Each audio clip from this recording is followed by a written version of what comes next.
It's recorded. Okay, I think it has started recording. So I believe that some learning is taking place, but it's not being recorded.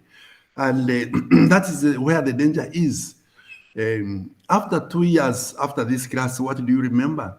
What do you refer to? Some people want their notes that says teacher has given. They may not be there, but you don't refer to your knowledge to what the teacher has done, but the knowledge that you carry along with yourself. So that is what we do with the portfolio. Then there are some other skills that we try to, at least one or two, to try to learn if you don't have it, so that you stand among other graduates that you are working with. The coursework that I gave you last week of having a YouTube was meant for that. So that you learn how to record yourself, you learn how to make a YouTube, you learn how to do whatever, and then it's even sending it. It's a skill. You might find that you might be among the 10 workers at your job place, at your workplace. So these are things that are not intended, they are intended so that the graduate who comes from our university or from any other school stands out as a graduate. You don't sit and then it's be your child who is in primary school, who is in secondary school to be doing things for you. No, you will be, and things that are easier to do by anybody. So that is what I meant by this. Now, I want to go with you because I'm told that the class ends next week. So today we have the second last week to study. I want to show you maybe that would entice those who have not done some work to do the work. I want to show you how I have been marking this course. Are you seeing what I'm projecting? Say yes, then I continue. Yes, Father. Okay. Yes, Father. Very good. So this is the course, and you can also see yourself. These are the grades because I've already graded some people. I've already given some comments. Last night I tried to see how far you are doing with the comments. I think I don't see any other. So at the end of the course, when we finish the course, when I'm working out marks to send the administrator, and to send it, I go like this. I do export. After exporting, I come down. These are the coursework so far that we have. We have assignment 1, assignment 2, assignment 3, assignment 4, assignment 5. Then I put another one, we shall look at it today, which is assignment 6. Maybe I've changed assignment 6, and that will be the total. But assignment two is our course, is our final mark. Anyway, let me download everything together. If I download everything together, this is for your knowledge to know what happens to your courses, and so that you have. So this thing has downloaded my marks.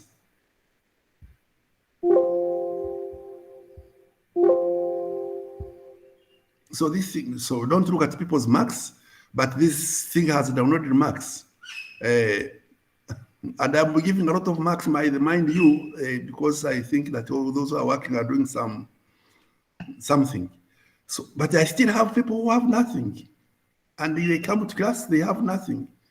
I have people who have done few and others have not been done. So after next week, because the other Saturday I have to send these marks to the department, maybe to the administrator.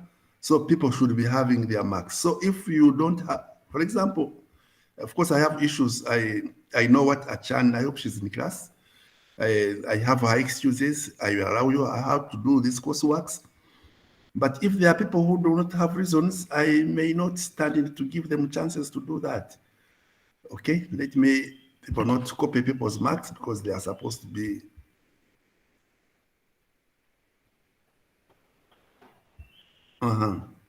So this assignment, the portfolio,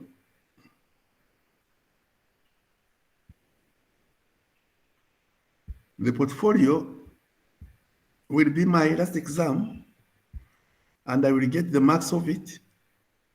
And see, this will be our last exam. The 35 that I've given, for example, or the 20, this is its progression.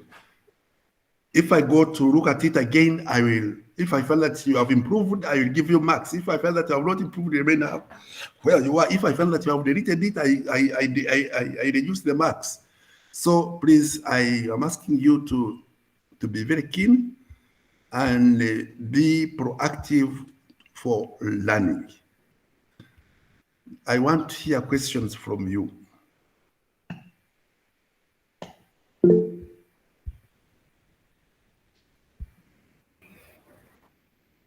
Yes, can I get Auma?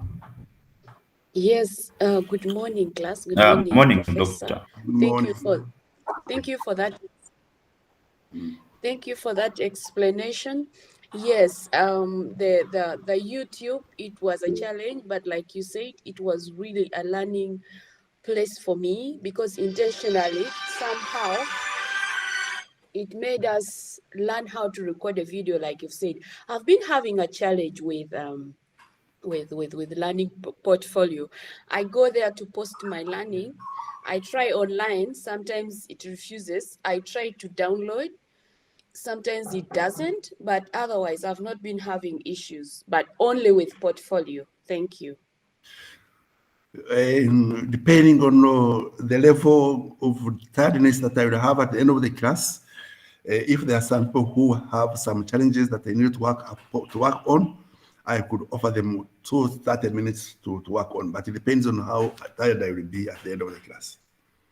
So Jennifer, we could also look at it later on. Daniel?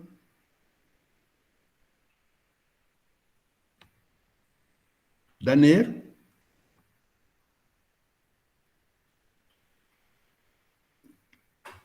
Kisamo Daniel, you have your hand up. Is that an accident or?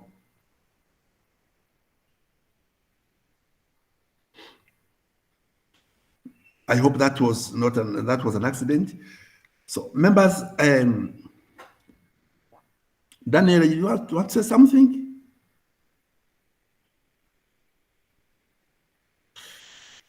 Kanini James, do you have something to say?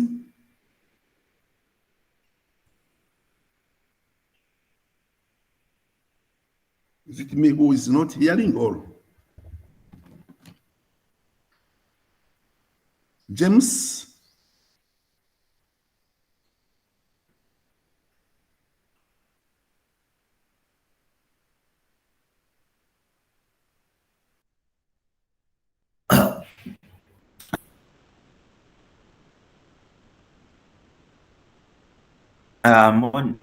Morning, class.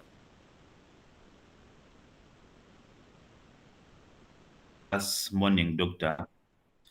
Yes. Saying morning,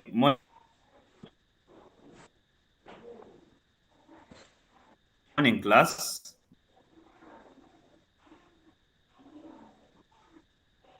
Morning, Doctor.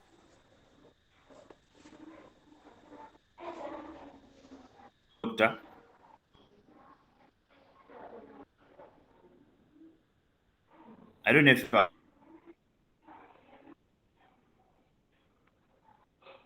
I'm audible enough.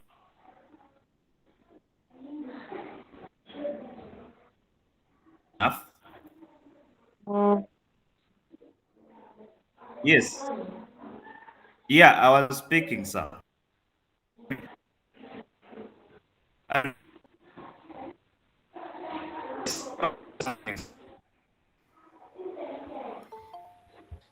So my internet seems to be having issues. I have got to another network. I hope this one will work out nicely. So was Daniel speaking? Yes, he was speaking, but we couldn't hear anything. I think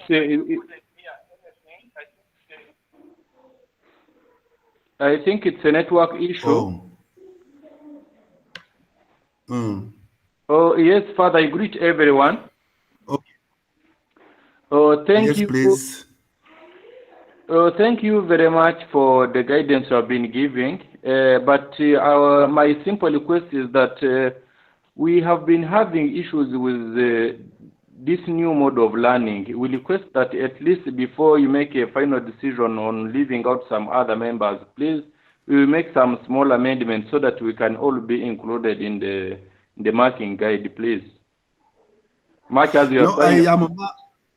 I'm among those people who work for inclusion. I don't exclude anyone.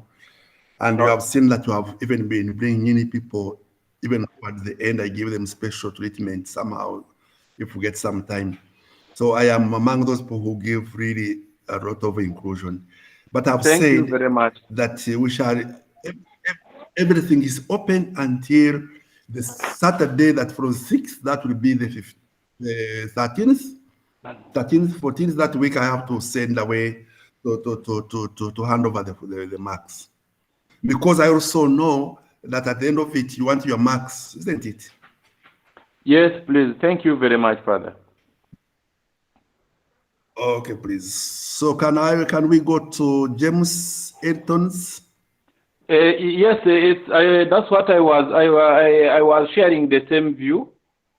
That please, so that we are all included on the marking guide, please, because of some few issues we had with the new mode of learning, which we are not used to.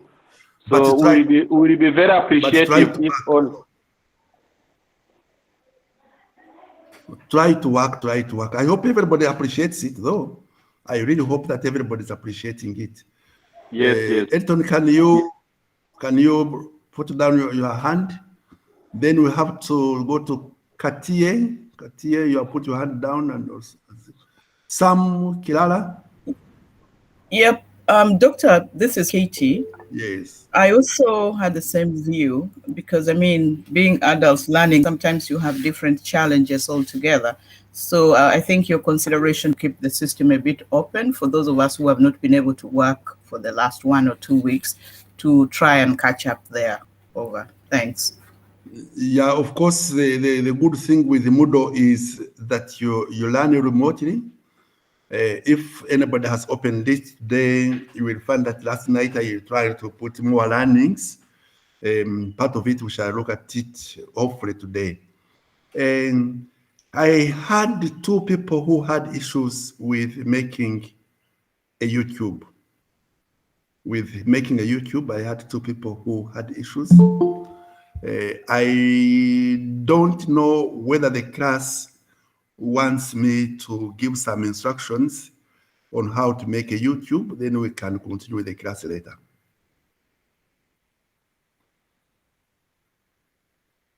I want to hear no, so we continue. Yes, we do that. Then I know where we are. Excuse me, sir. I think the people who had challenges could have gotten their challenges resolved. So maybe you first ask who are the people having challenges now, then you can attend to them. If not, then we continue from that point ahead. Okay, so from Jennifer, we continue. Maxwell, you had some issue? Yes. Thank you, Doctor and colleagues. Good morning. Mine is not far from what other colleagues have submitted. Being a new system, we do really appreciate it. But I have an inquiry, Doctor. Like, if you are awarding marks, do you award when somebody have submitted on time or afterward? Because sometimes we have a big challenge with the system whereby they may refuse to upload the work. So you may not meet the deadline, but afterward you find you have submitted the work. I will give an example for the YouTube. Mine I submitted this morning. The whole of yesterday and the week I was not able to access Moodle, but I realized. I will let you know that, of course, I have 4 classes that I'm teaching. I have 4 classes that I'm teaching, so this gives me a lot of work. But every time I have to go through the coursework from one by one. I go through courseworks by one by one. And I'm sure that there are people who can testify here that there are those who have made some changes, and I've seen the changes and I have reacted. So don't get worried. Before I do the final marking, I will have again to go through each coursework one by one. Then I see how it stands. Thank you, Doctor. So as I said, there must be some members here. Jennifer is among those, and others whom I have been trying to look at their coursework. Even last night, I tried to look on each coursework of this group. So Clara, I think they will take these two questions and then we can continue. Sam, Clara? Good morning, Father, and good morning, colleagues. First of all, I want to take this opportunity again, Father, to thank you for the inclusive approach to teaching that you have adopted with the interest of leaving no one behind. And this is the reason why you're going back and forth to make sure that we are all on board, and we very much, as a class, appreciate that effort. But also, it is a new learning method which we are not introduced to previously, but is coming at a later stage, which is also very important because it is part of learning, and we need to embrace this.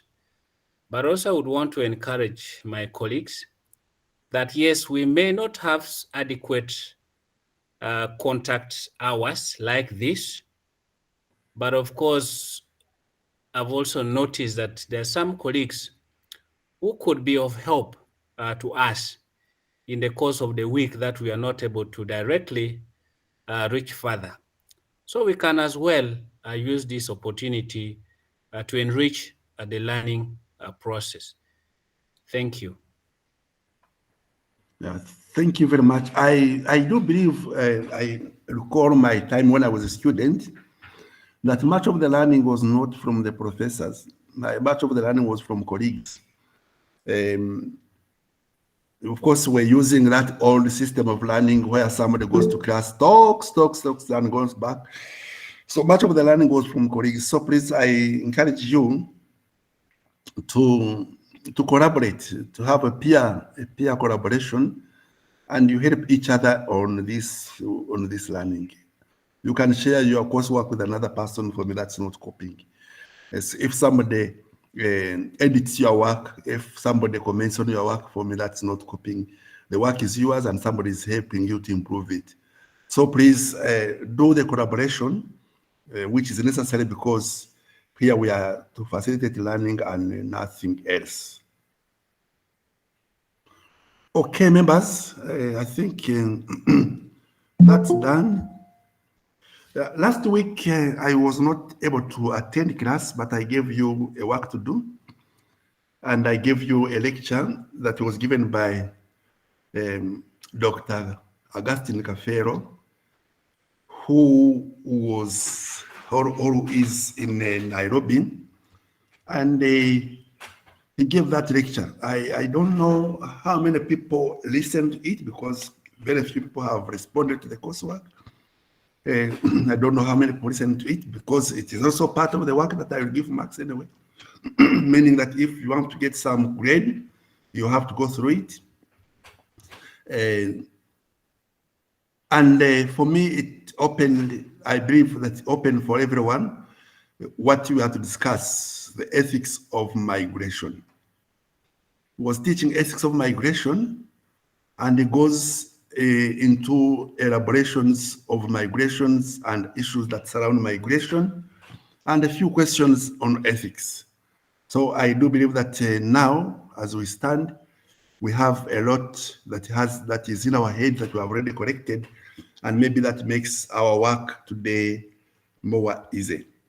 So let's do the class today. Can I know what you are seeing now?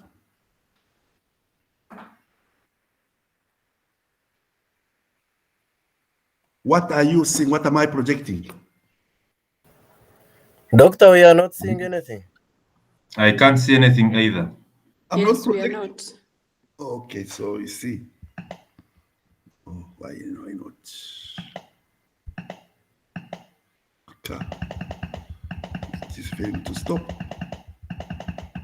Okay. Oh, it was not projecting. Sorry.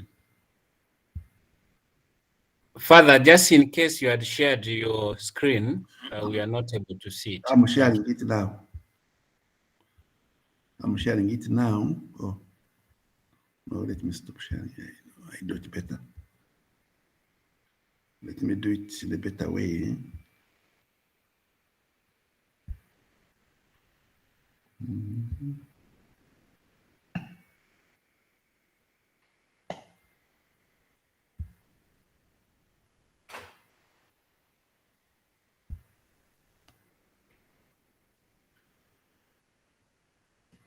No, this is not it. This is not it.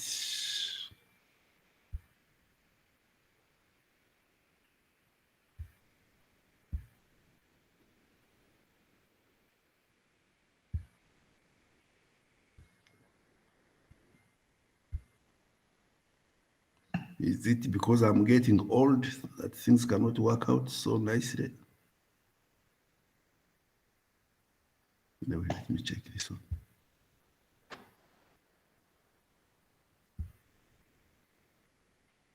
Yeah, this is it. Thank you. So what do you see?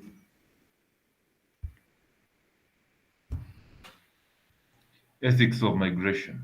Ethics of migration. So as I said, the course that I gave last week on ethics of migration and what your responses have been from the members who responded by YouTube, from the two, somebody who's making noise, can you mute yourself? I'm not able to see who. I'm not able to see who is making noise. Can we tell the person?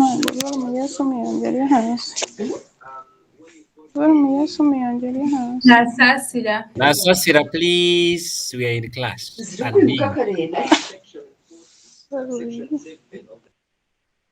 Okay, that's good. Sorry. Okay, you're most welcome. So, as I said, the course that you took or the YouTube that you got or you made introduced us to ethics of migration and a lot of questions that surround migration. From Augustine and from ourselves, we know that migration has been a reality since the beginning of humanity. The earliest records of history, either from the books of the Bible or from the writings of Hammurabi in the Near East and others, will always tell us that there have always been migrations. So we get Abraham migrating with his brother Lot. We had people migrating with Jacob and Israel and his children migrating to Egypt. We hear so migration has been part of human history. So human beings have migrated since their origin, ranging from the journeys of the few miles. You leave this place, you go to another place, into other people. For example, if you look at the way our Uganda is situated with the different tribes and languages, you migrate, you move from Mukono, you are going to Jinja, you're already in another people, another language.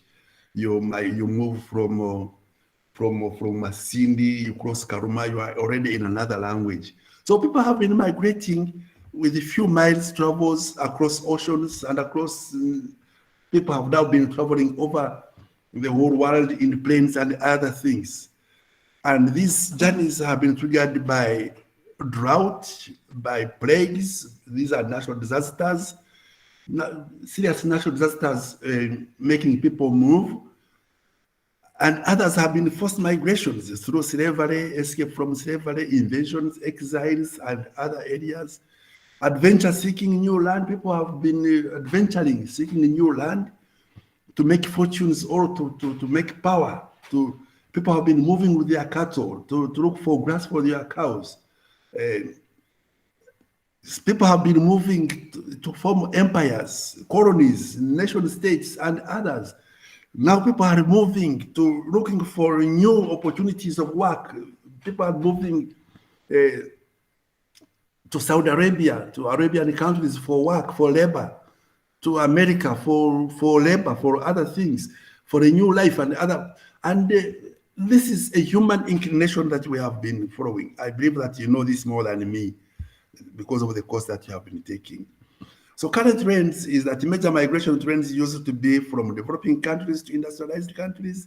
This is seen as a menace, and we have talked all about it, migration from developing countries to industrialized countries.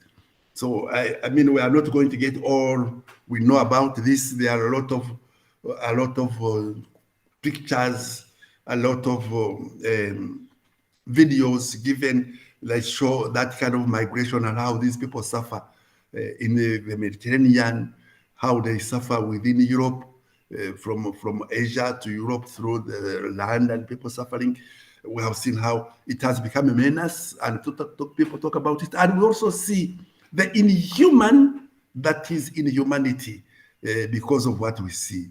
So many professionals leave United States, China, etc. to expand businesses in as much poor countries to send migrants here in Uganda. That we are talking about the Chinese in Uganda. We are talking about Chinese in Africa. We are talking about when our leaders go out and they say, please come and invest. They are bringing investors. They are bringing migrants. They are bringing in migrants to come and work with us and work here and take opportunities. There are countries that survive on exporting labor. I hope there's nobody who is taken out of class. Let me check. I want to check whether there is somebody who is out of class. No, we are okay. So, so what I'm talking about is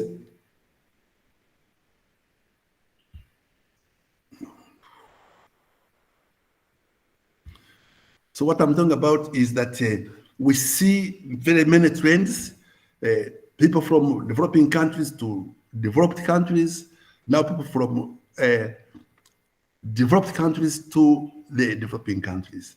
So what happens in the journey of immigration, refugee, or migration or asylum?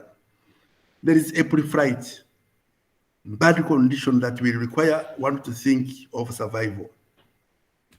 There is a certain condition that somebody feels, I must get out of this.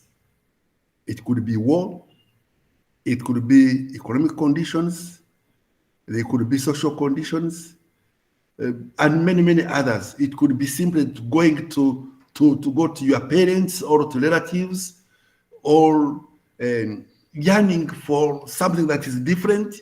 So this is a pre-flight condition. And all of this in the pre-flight condition, also it has some ethical things that we need to think about. So can I simply leave my land, my people, my family, and I go for example, for economic successes when I have sick parents, when I have a community? So these are issues that we shall see later on, that at each level, there are some things that we need to question ethically. Flight. Conditions become unbearable, one has to leave. The experience is different from individual to individual, conditions to condition. So there are those who are fleeing from war, there are those who are fleeing from hunger, there are those who are taking their cattle to get water, to get food, to get grass. There are those who are economic migrants or immigrants, those who are going to look for work. maybe you find that you cannot.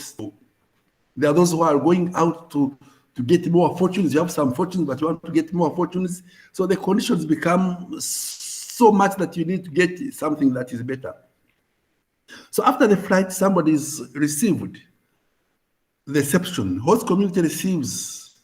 And again, here differences differ. There are experiences that differ. There are some receptive communities. There are those that get a lot of problems.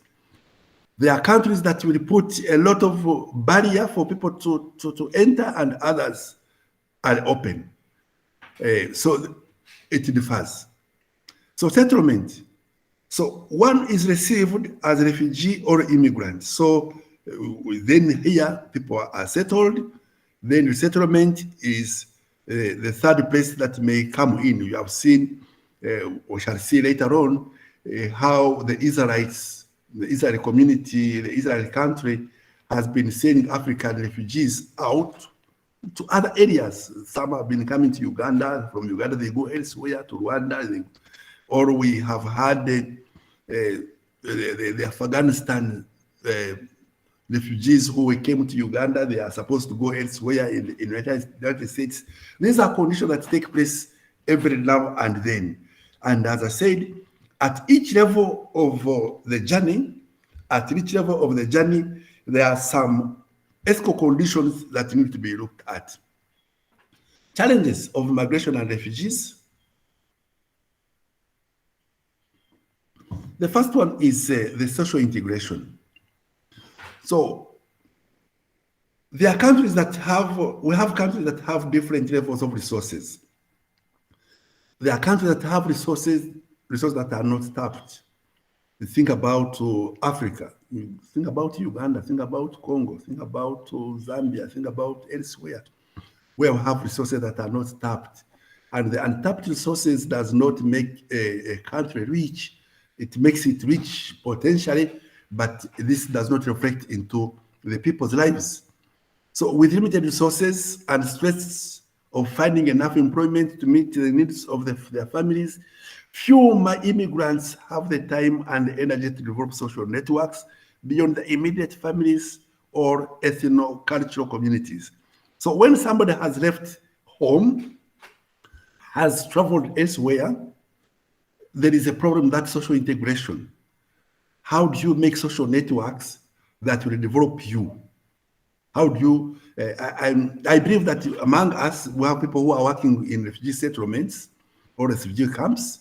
Either it could be Nachivale, it could be Rwamwanje, it could be Chinyarchilianongo, or these refugee camps or settlements that are in northern part of Uganda, Pagirinya, those that are in Adjumani, Moyo, and elsewhere, the Rhino camp and others. You find that when a refugee comes in at the first site, there is a lot of anxiety. Anxiety because some do not come with a lot of resources, and also the network is very bad.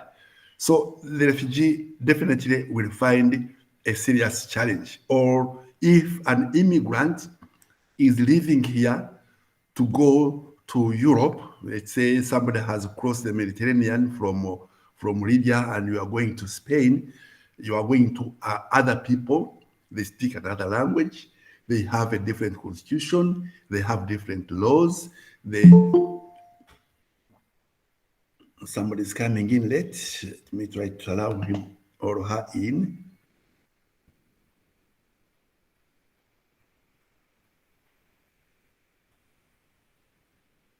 That is Brenda.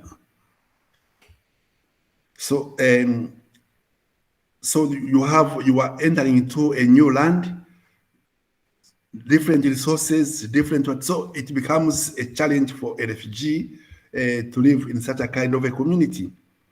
Secondly, economic security. Under employment in low-paying or physically demanding work also further isolates newcomers. There is a tendency, even in our community, when you get some families or some people that you don't know, they always want to be cheated. Think about the way here in Uganda people use a group of people that have come for work. I'm now talking into the villages or towns. You are there, you see the Banyarwanda, the Bachiga, the Banyankole, the Ateso coming for work. People will always see an advantage of exploiting this person. Economic security or insecurity. So, and the same way, when somebody lives here as a domestic worker at Saudi Arabia, you are a foreigner, the boss, that side will think of giving this person heavy work and low pay because you are not one of us. They don't see any humanity in this person. So, under employment, low paying, physically demanding work also isolates this newcomer. So, this kind of life will isolate this newcomer. And when 2 or 3 newcomers of such a people, even if they don't know each other, even if they have different skins or different languages, but they are working and they have the same conditions, it will create their own network into the way they work. An example, some few years ago, there were many migrants from Philippines, from Asia, going to work in Europe, in Germany, in France, in Belgium, in Netherlands. And the same way, there were some other immigrants coming from Africa, from Uganda, from Rwanda, from Congo, from Nigeria and others for the same work in these countries. So you meet at the job, you don't know each other, but you are treated nearly the same way. So you feel insecure at your work, you are being exploited, and the exploited, when they meet, whether you are from the Philippines or you are from Arabia or elsewhere, and you are in a new land, there's some commonalities that these people will always share, common issue that in which these people share. So for us as people who are looking at ethics, we are trying to see what is the best way of treating this other person. You remember when we were looking at the foundation of ethics, we talked about the morality, about the human person. So how do we have to look at a person? How do we treat a person, new or old, new or young, who comes into our circle?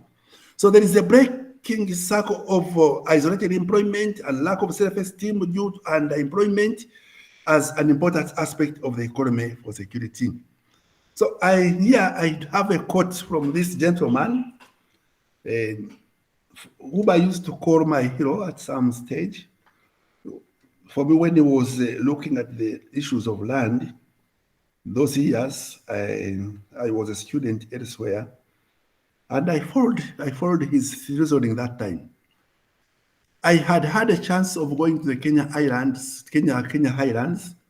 and seen how the Kenyans I'm now talking about, the indigenous Kenyans, were deprived of land. You go into kilometers and kilometers and kilometers and kilometers of land that was belonged to a white farmer. So when I was a student in Europe, this gentleman was working on the land, was trying to restructure the issue of land, the Matebele land. So that's why I take his quotes very, very, very serious. He says that when the Europeans came to Africa, those years, it was not a refugee, it was called the voyages of discovery. When we move from Africa to Europe, we become illegal immigrants. A group of Africans in Europe are called refugees. A group of Europeans in Africa, they are called tourists. A group of Africans in the bush are called poachers. A group of Europeans in the bush are called hunters. Black people working in a foreign country are foreigners. White people working in a foreign country are called expatriates. And he says that this world has failed Africa.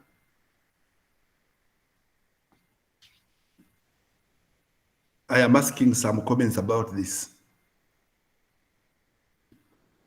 Can somebody in the class comment about these famous quotes of Mugabe?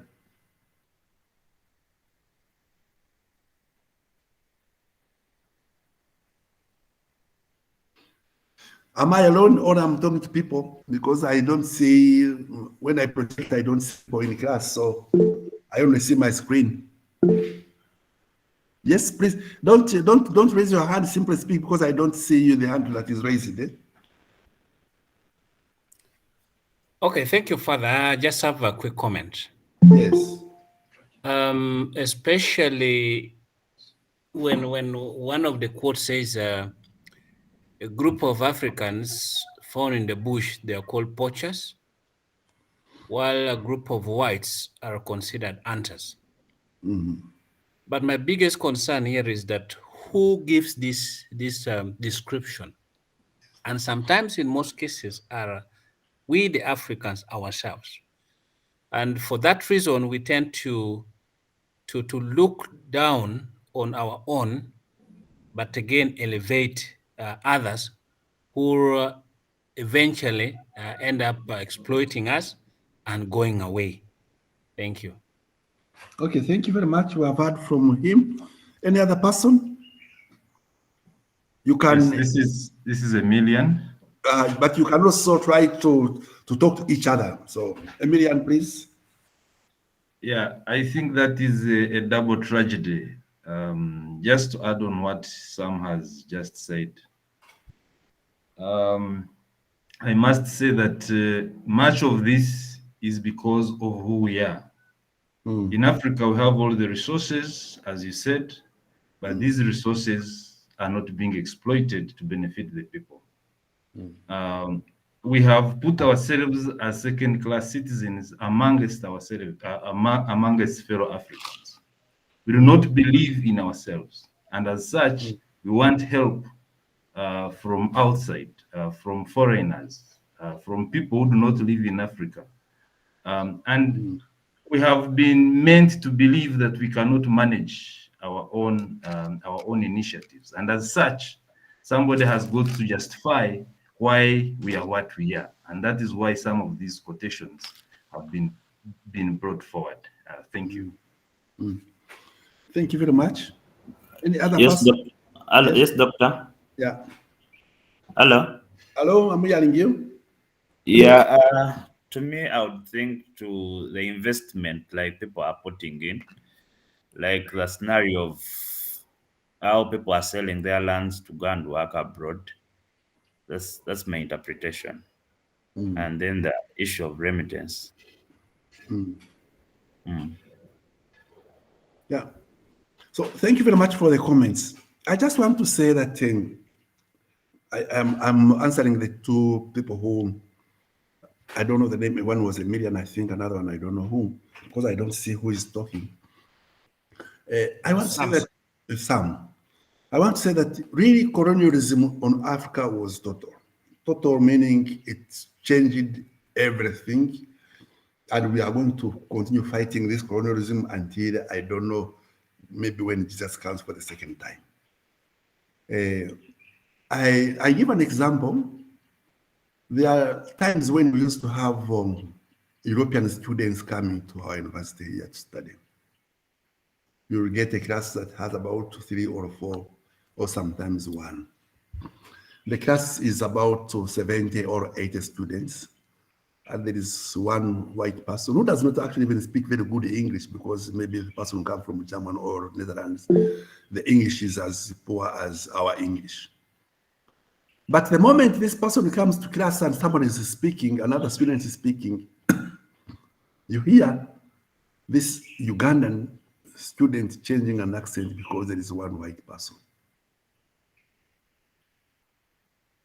It used to pain me. Because you see colonialism still operating on our skins. Still operating on our skins. In a way that when the colonists came here and they had some improved, but when you go into the European museums and see the product they had in 1890s, 1920s, or even 1940s, those products that they have in the museum, even that were not they were definitely better than what we had, but they were not as beautiful as somebody would. So people started admiring these guys. And perhaps because an African culture became so much eroded with Christianity and Islam, we were easily unable to abandon our own to get what we admired. To abandon our own and get what we admired. Different from the Asians. The Asians, they kept their cultures. They kept their cultures. For us now, if you go on a party and somebody is dancing, whether it is a dungu or any other, these parties that we put in Munyonyo, people will say, oh, look at this villager. But if you dance this pop music, which you call Europe, by the way, it is not even European, which you call the pop music, somebody will say, this person is cultured. So being cultured becomes the other. So, and for me, this kind of quotation and the idea and whatever behind it is perhaps the cause of whatever we are looking. That was like an interlude anyway. So methods of migration with related ethical issues. Some migrate on foot and by rocket boats. Some migrate on foot and others by rocket boats. We know how challenging it is to make a trek of crossing a desert, for example. People have been crossing deserts in West Africa, from Nigeria up to Libya, crossing a desert without water, and many have even lost lives there. We ask ourselves, if there is a country and it has leaders who have become so rich, and the riches they have are made through exploitation of other people's resources, and their riches and the result of their riches has led people to leave their countries to trek through a terrible deserts or to go through dangerous boats. How do we question this? This country with leaders who have become so corrupt, they have taken everything, deprived everybody from a better and a decent life, and the people are forced to travel, to trek through dangerous routes. So how would we ethically look at this person, at this nation, at these people who have made these people face these dangerous routes, dangerous journeys, or made dangerous journeys wherever they are going? Secondly, other migrate in containers on ship trucks. Some years back, the crossing the English Channel from France, from Belgium, from Netherlands, crossing the English Channel to England was seriously guarded. And what these people now used to cross the immigrants was to put people into trucks of goods. You put a person in a trailer among the boxes, I don't know what. You cross, there is no oxygen to cross the people, the English Channel for migration. The cause of people going into this track is because there is bad reception on the other side. The cause of flight is bad areas where the person is coming from. The conditions where the fish is coming from or the migrant is coming from is very bad. So how do we look at this ethically? Some others do it by hiding in the wheels of the airplanes. We have seen it that the airplane that people are coming in late. I don't know what I should do. Continue stopping and receiving them.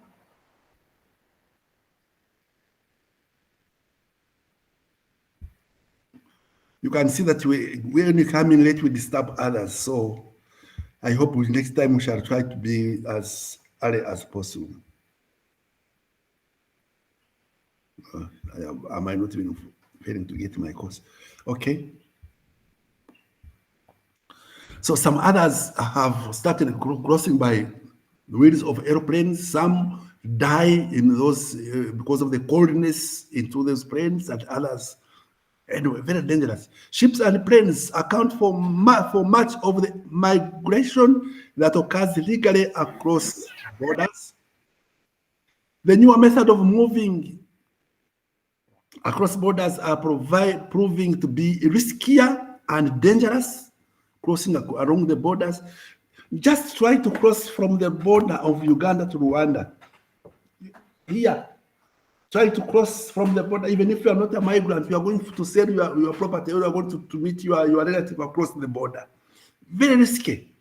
That you will be shot. You will be lucky to come back alive.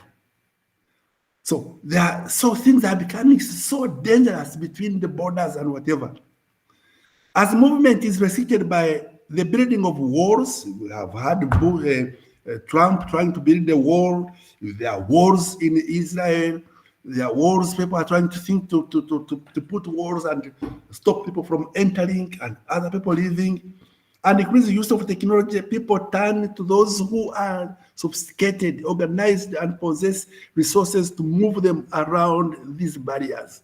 So as nations start building walls, those of you who have gone to Israel, you'll tell me about that wall, the wall that is in the Gaza Strip, the wall that is being built between Egypt and Israel. These walls that are over 8 meters high. You build that wall. But some others using technology will have to look for other sophisticated ways in which they can move immigrants across these walls, either by catapult, or they dig under, or they do whatever, just to know that human beings are as sophisticated as that. But we also question, why, if this world was created by, let me not use the religious terms, if this world is here for everyone, so why do we say this person is in, this other is out of our own land? Why would we do that? So these are ethical questions that we need to ask ourselves, and we shall see more of them later. So this actually leads to increased vulnerability to human trafficking. So now people start trafficking people. People find themselves in situations of doubt, debt, bondage, forced to pay off their large debts, including those transporting them, while others fall victim to human traffickers who make these false promises. So poor socio-economic conditions, poor housing, inadequate nutrition, and all too often the physical violence, they cause areas for ethical consideration. Another person coming in late.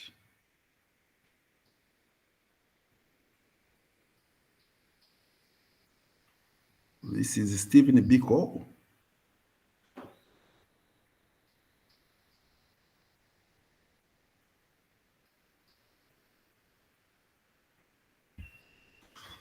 So poor economic conditions, poor housing, inadequate nutrition, all of these often bring violence. They make us think about the challenges of ethical consideration. So you get people who come from different parts of the country or the world into your own land. You are a little bit better off, you are okay. And beside you are these migrants who have come from different areas, from different persons, from different places. Poor, without any food.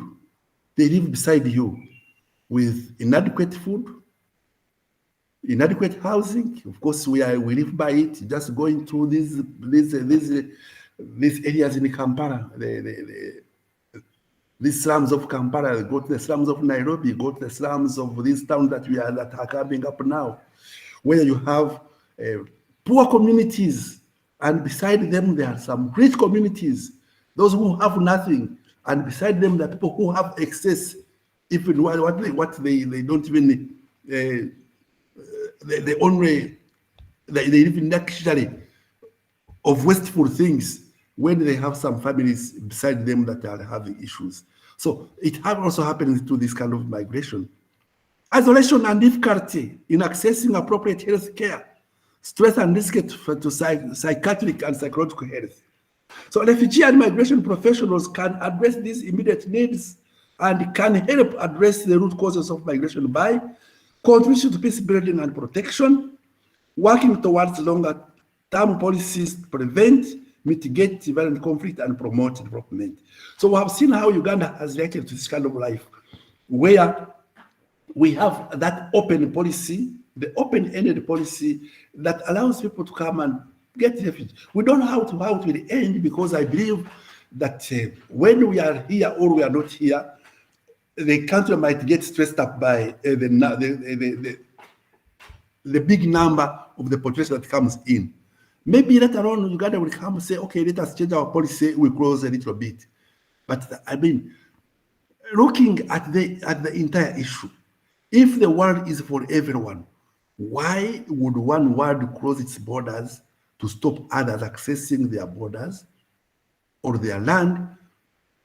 And what do you think that person who is closing the border, closing the door to other people, is think about the person who is not himself?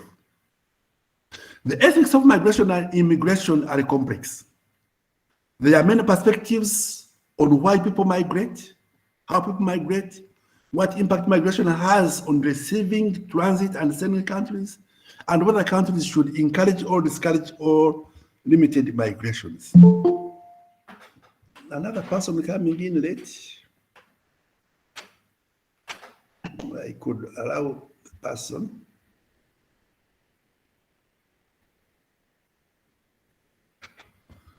And this is Judith Peace Achane, who has been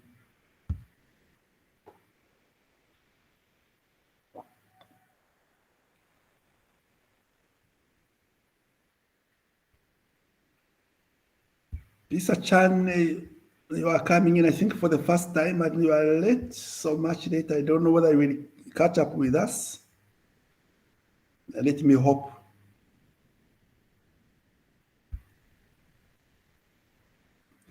So, Peace Achane, how are you? Peace Achane had some issues some time back. I think we condole with you. Okay.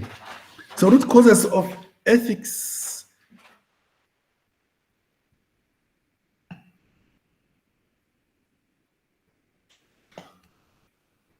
I don't know what I was writing here, but what I'm saying that if we want to look at the perspective of humanity, we use, even if most of us or some of us are not Catholics, there is a traditional teaching that the Catholic Church has been using, and which is leading most of the European countries' policies on humanity. Americans have also started using it. It is called the Catholic social teaching. That social teaching helps humanity to look at what we call the common good. So the Catholic social teaching believes that a perspective which seeks to understand not only the root cause, but the ethic of migration and immigration is needed on this critical policy questioning on migration and immigration. So what we are talking about is that if we are trying to look at the root causes and perhaps even the end of migration, we need to think about the root cause. And if we look at the root cause, the question that needs to be answered here is the service of the common good. So only by adding this human and ethical perspective can policymakers shape innovative and effective solutions for short, medium, long term, and to achieve the common good. So if we think about the common good, the good of a person, humanity, the dignity of the person that a person has, it will help us address the root causes. It will help us address the way we receive the immigrants who are on transit and those who have come to settle. It will help us to make policies that are really true to the service of humanity.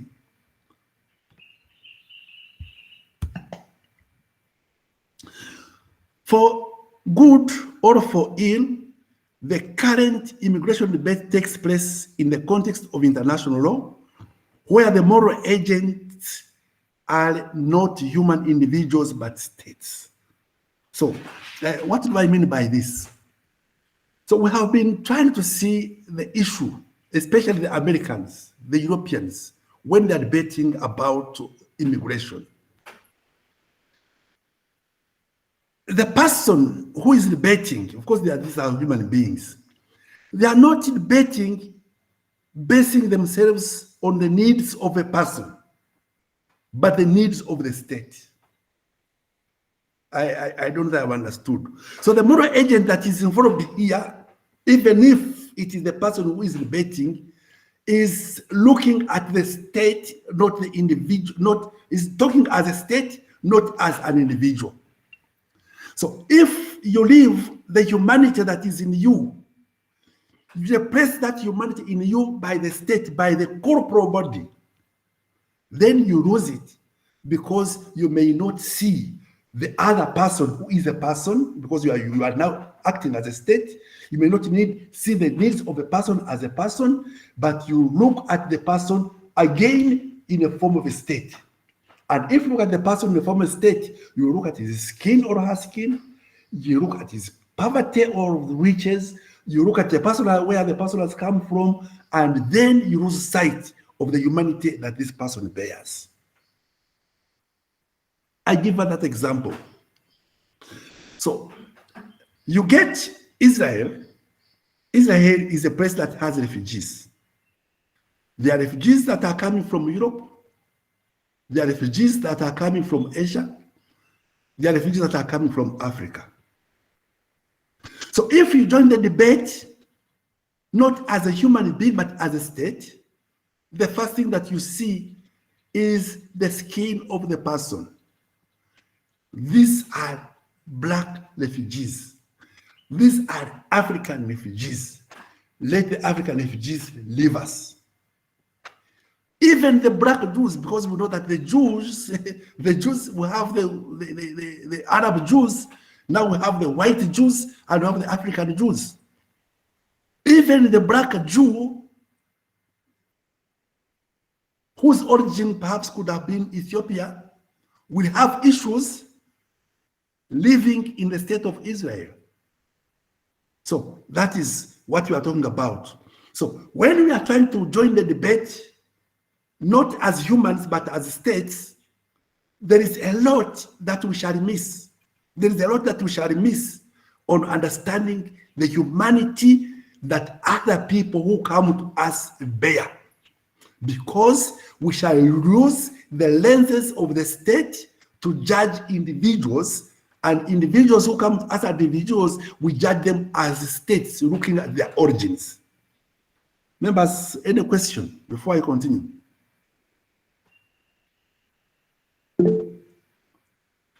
Please just talk, because I don't see who has raised his hand. You have the liberty to talk. Good morning, Father. Good morning. Yes, Father. Greetings from Nairobi.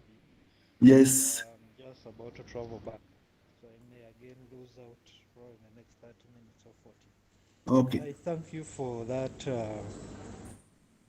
quite good perspective. But as you talked, my mind kept triggering around the question of then why are states so aggressive? Why are states losing this humanity aspect in them? Why are states fronting their state's interest before individual humanity, individual lives?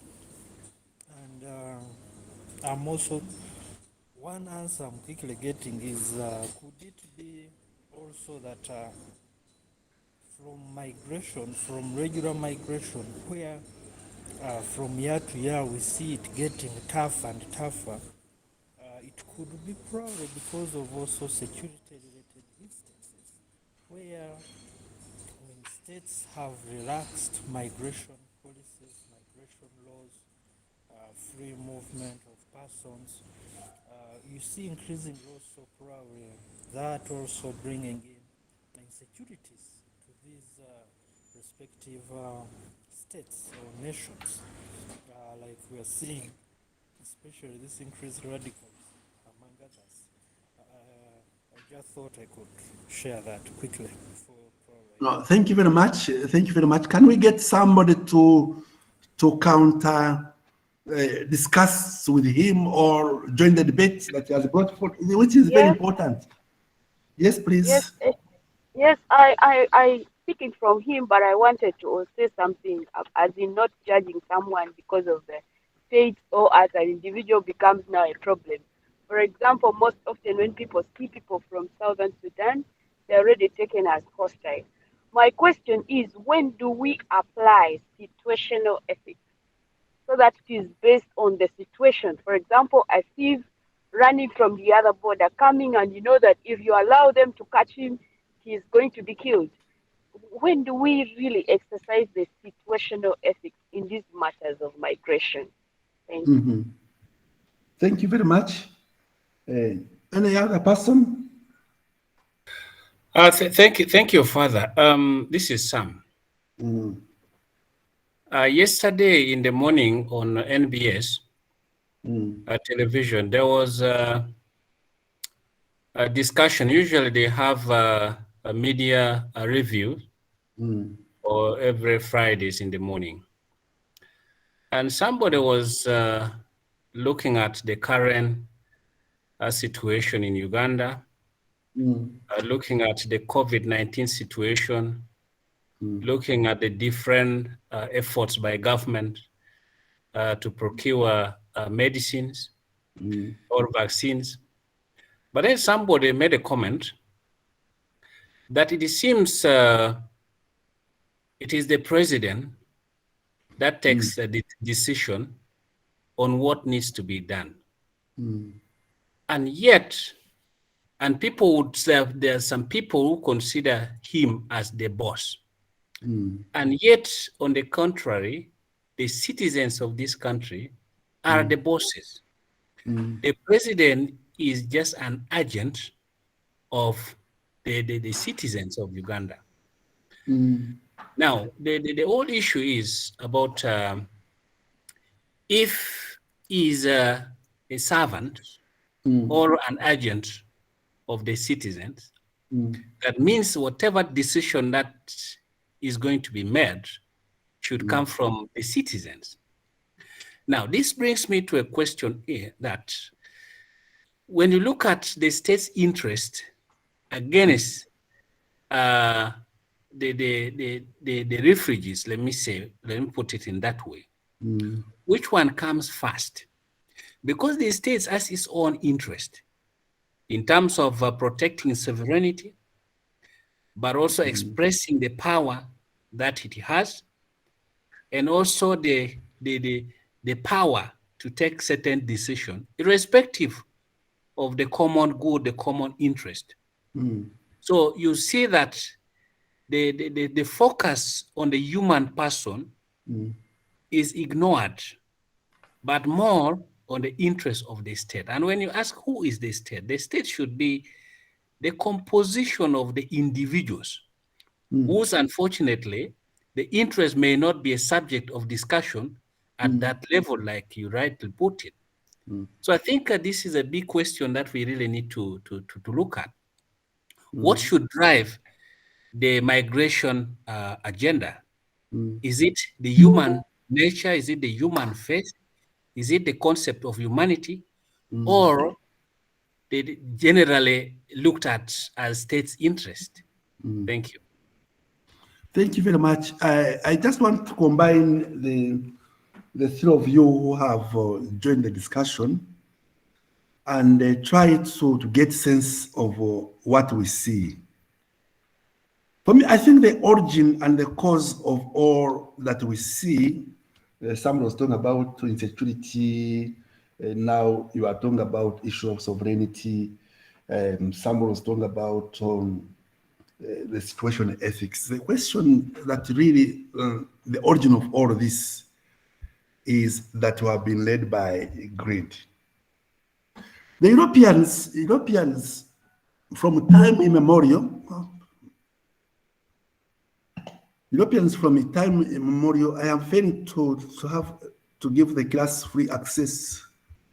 And that is every time there's a disruption, whoever comes in, I fail to make a free access. I don't know how, maybe I will get somebody to help me this next time. So the Europeans used to move from one area to the other. So if you hear about the Anglo-Saxons, whatever, you find that these people moved from the Scandinavia to here to there. So people have been moving. But I think in the course of history and time, there came a greed that people wanted to get more and get more by depriving others. I'm informed by the works of Charles Darwin. So when we were in school, when we were studying evolution, we took Charles Darwin as a saint because he tried to create a theory of evolution from simple to the complex, and biology takes him as. So time came for me to go into his archives. I managed to go into the archives of Darwin at the university in Scotland. And the month that I took studying the archives of Darwin, I found a very, very serious problem that could have propagated much of what had begun at his time, the question of greed and colonialism and taking up new land. Where he thought that the English people had reached the apex of being complex, and the Aboriginals, those are the Africans, those are the people in Oceania, in Australia, those are people in America, South and North, and people in Asia, are still on a level of development. And for him, in his thinking, and the thing that was taken over by these other guys in Europe, Auma, please, can you? Okay. So the thing that he took by himself was, okay, those who have reached the apex of development can deprive those who do not have and stop this. And that is when questions of sovereignty started beginning. And I think when we are talking about migration and issues of migration, we are combining the question of greed, we are combining the question of sovereignty, we are combining the question of what a state is and who should belong to the state. The question of belonging becomes a very serious issue that we need to think about.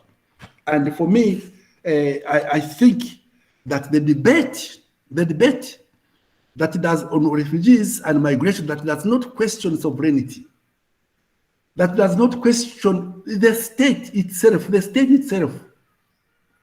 that does not question the greed that states have.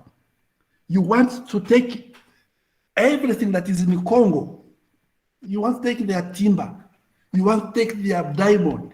You want to take their gold, but you don't want to take the person who comes from Congo. It's the question that needs to join the entire debate of migration and others. So if we stop greed, I do believe that terrorism, the question of we are talking about, the root cause of that is from the greed of states, from the greed of the people. How did the hijacking planes come in? People used to travel freely from border to border. How did it come around? Stopping people to access our resources, that the greed. The question of sovereignty comes in. And then the person whom you have put into the box will have to explode and see how can I get what I'm being deprived. So I believe that if the world became so ethical, that we treat humanity as humanity, a person as a person, we try to create that oneness of togetherness. We wouldn't be talking about insecurity, we wouldn't be talking about terrorism, we wouldn't be talking about the issues that have happened in the Middle East, the Afghanistan, the Iraq, and the Iran, and other things that we have been having, and these bombs that we are even getting in Kampala here. Auma? I see your hand up, Auma. Okay, if that was a mistake, can we hear from Alex?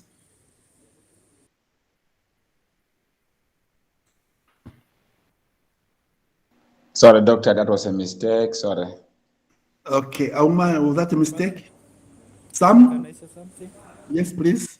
Thank you, Father. You have brought in a very important point here, the aspect of greed. But also, in my opinion, greed goes along with the pride. You want to show that, you have the power, you have all that you need.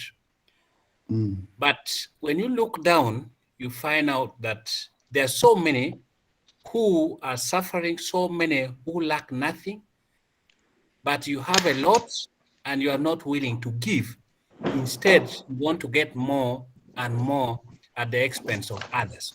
So your interest is not about those around you, those below you, but you're focusing on what should others think of you in terms of your authority, in terms of your wealth, in terms of your possession, in terms of what decision you are capable of making on behalf of others. I think the whole issue is about greed and pride, demonstrating show of power to the rest to see. Thank you. Thank you. Thank you. I think that you have brought it very clearly. Can we hear from James? Thank you, Doctor. I think referring to what you have just talked about, or you have just talked about the greediness, I think we should also add in about the economic giantism and the greed of it being portrayed by these developed countries, as we may call them. I think we need to analyze the issues as of to why can't, for example, the United Nations Immigration Council, whatever you call it, why can't they talk about the immigration as a broad, in a broad context, where each and everyone is equal? Why should an African apply for a visa and pay a huge amount of money to migrate or to visit the country? Yet, for example, from the Europe or from the American side, where you just get your passport and come to the airport, you get a visa from the entry. I think we should also develop this from the African perspective and deny these things so that we can have an equal immigration and migration issue. Thank you very much. You have brought that very well. There's a time when Uganda slapped visa money to Germans, and the Germans were nearly in arms because they are supposed to be everywhere, and people who are going to the aunt country must pay. The Ugandans were paying visa to Germany, but the Germans were just coming here free of charge. So the question of equality, the question of greed, the question of, so I think that is what we are really discussing. Anyway,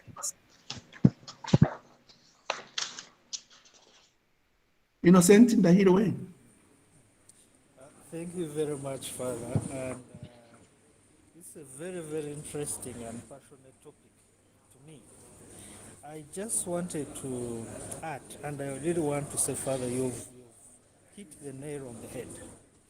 I've been chanced to participate in meetings at African Union level, at IGAD level. This is the Horn of Africa Governance Authority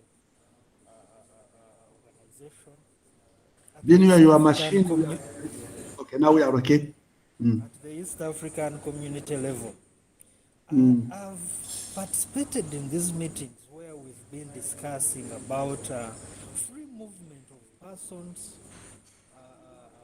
within the region and within the continent. We could have all heard about the protocol, the protocol free movement of persons. Yeah. In fact, we've even added free movement of persons and of even investing and even living in different states in addition to moving. If you could hear how states or delegates from different states discuss. I remember in the African Union meetings, the last one having been in Rwanda, you could hear some states making, passionate statements and making reservations to certain clauses that for us we cannot allow. Innocent, could you be loud a bit, please? So you would hear a lot of reservations, a lot of passion statements, while the majority were pushing for that free movement of persons within the continent, or African region, within the region. You'd hear some people passionately arguing and making reservations to certain clauses of these protocols. Even when we have concluded these protocols, a number of states are very hesitant and reluctant to operationalize them, to domesticate them. My question has always been, and now I increasingly probably thinking, that why are people so opposed to this kind of integration? What's the solution? As you all could have heard our president say, he's so passionate about integration. He's so passionate about having, say, one East African community, one Africa. But there are people, there are entities, especially the foreigners, who are so opposed to this. And yet for them, they are integrated. When in the US, you move in 54 countries. Really, they are one. We have the European Union. We have the European Union. So all these are solutions to the question. But what answer am I getting? I'm now starting to think that this whole issue, possibly it's also the way man is made, man is born, the way man is, it could be possibly a natural character or instinct. And I relate it to animals. I don't know. I like watching at times in my free time these animal channels. When you see a lion in these wild parks. Can you be near your microphone so that people can hear you very well? Is this better? Yeah, better. So when you look at lions, a lion will always mark its territory, and it will never allow any male lion to enter its territory. So I've been thinking, could this be related to this human instinct and character of sovereignty and territory thing? Why would animals mark their territories and know their territories and not allow any other lion to enter its territory? I'm just sharing. Thank you. Yeah, I think in the here way you are also you are good on this discussion, but also we need to understand why the Americans, why the Europeans may not like Africa to integrate. It is very easy to go into a state and confuse them when they are still few, when it is small. For example, if let's say the East African community became a reality, and the East African community comprise Congo, DRC Congo, Rwanda, Burundi, Tanzania, Kenya, South Sudan, maybe even Somalia. So if the integration becomes a reality, it means that if the Belgians wanted something from the Congo, they would find it a little bit hard to go to Congo the way they can approach it now. So whoever has interest and has power will definitely confuse the people of Congo so that that integration never happens. And that is what we have been suffering from. That Uganda, we are about 44, 45 million people. We go to negotiate with China, which is over, I don't know how many billions they are now, people. So we go a small country with small population, with a small economy, to discuss economic issues with a giant. Definitely the giant will take the upper hand. And for the interest of greed, you talked about greed, for the interest of greed, and somebody also talked about pride.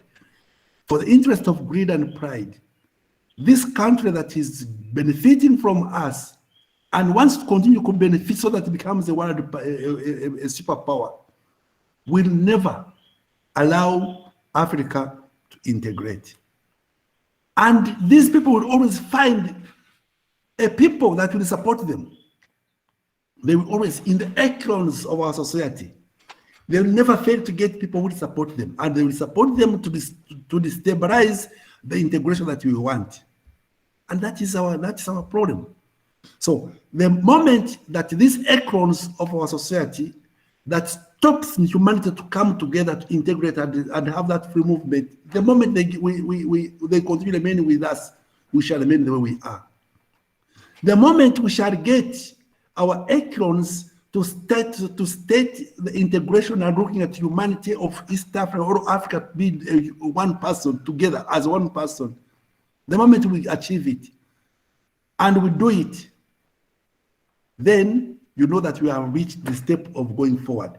I think that's why, for me, Kwame Nkrumah and his brothers who were looking at Pan-Africanism, and most of the brothers were majorly from America, these the Haiti and other areas. If we had achieved this, that they had looked at the negritude and Africanism and others, we today would be a different nation, would be a different continent. Okay, let's continue, members. And I want to thank you for the discussion.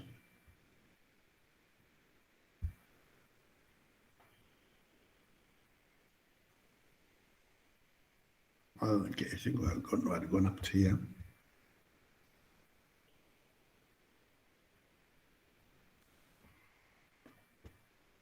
So we're trying to see how do we deal with migration and eco approaches. There are 5 ways into which we can approach the ethical approaches of migration. The first one, we call it the moral cosmopolitanism, which favors open border because of an obligation to help others in their need. Open border, moral cosmopolitanism. I think no cosmos is a world. So the one world.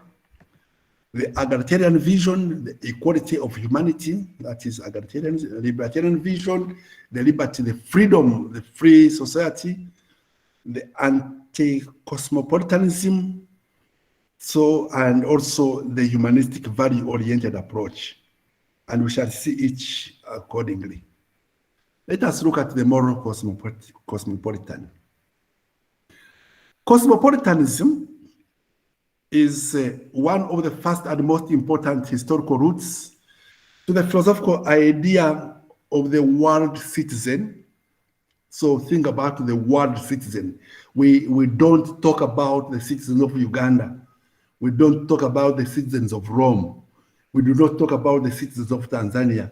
We do not talk about the citizens of South Africa. We don't talk about the citizens of America. We talk about the world citizen, so that the world becomes the world for everyone. So it began in the time of the Stoics. The Stoics, if anybody has ever done philosophy, you could have had the Greek philosophers, and the Greek philosophers had a type of the Stoics that talked about the one world for everyone. I don't know if I should go back into this board or I go into the Stoics myself. Let's go into the cosmopolitanism rather than go into the history and the philosophy. Cosmopolitanism, the meaning is it is the idea that all human beings belong to a single community and is based on a shared morality. Father, kindly, could you be moving the slides if they're there? Oh, what am I doing? I'm not sharing. Yeah, I don't know what others are saying, but I don't seem to see your presentation. Members, what are you saying? It is better now. Yes, now. It is better now? Yeah, you were stuck on one place though. Let me see again. You tell me what you see, what happens, because I like to. And what do you see now? You are now on ethical cosmopolitanism. And now? Meaning and definition. Yeah. Well, now? What about now? Still the same. What about now? No change. Oh, what has happened? Okay, let me stop sharing. I share again. Stop sharing. I share again.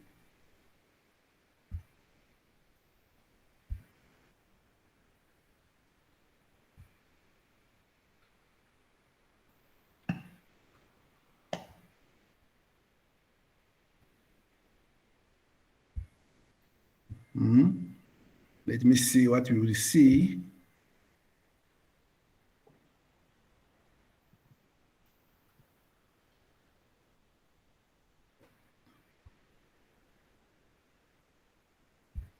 What did you see now?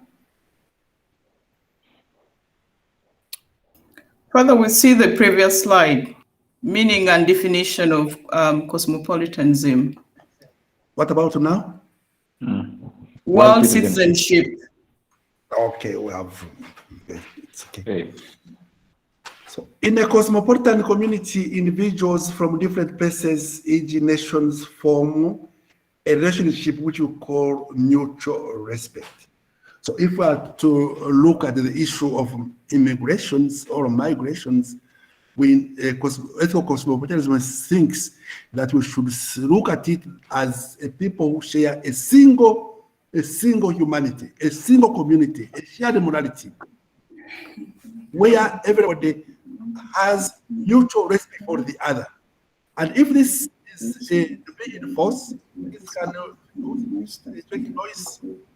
Also introduce steps to facilitate access to service needed access to the experts to explain my idea. Can you help me to tell that person to mute? Katie Ogwang, kindly unmute. Okay, thank you. Sorry. Okay, please. So one citizenship is built on 3 grounds. The first one is that humanity is variable for self-knowledge because of what we see ourselves more clearly in relation with other reasonable people. So what does this mean? That if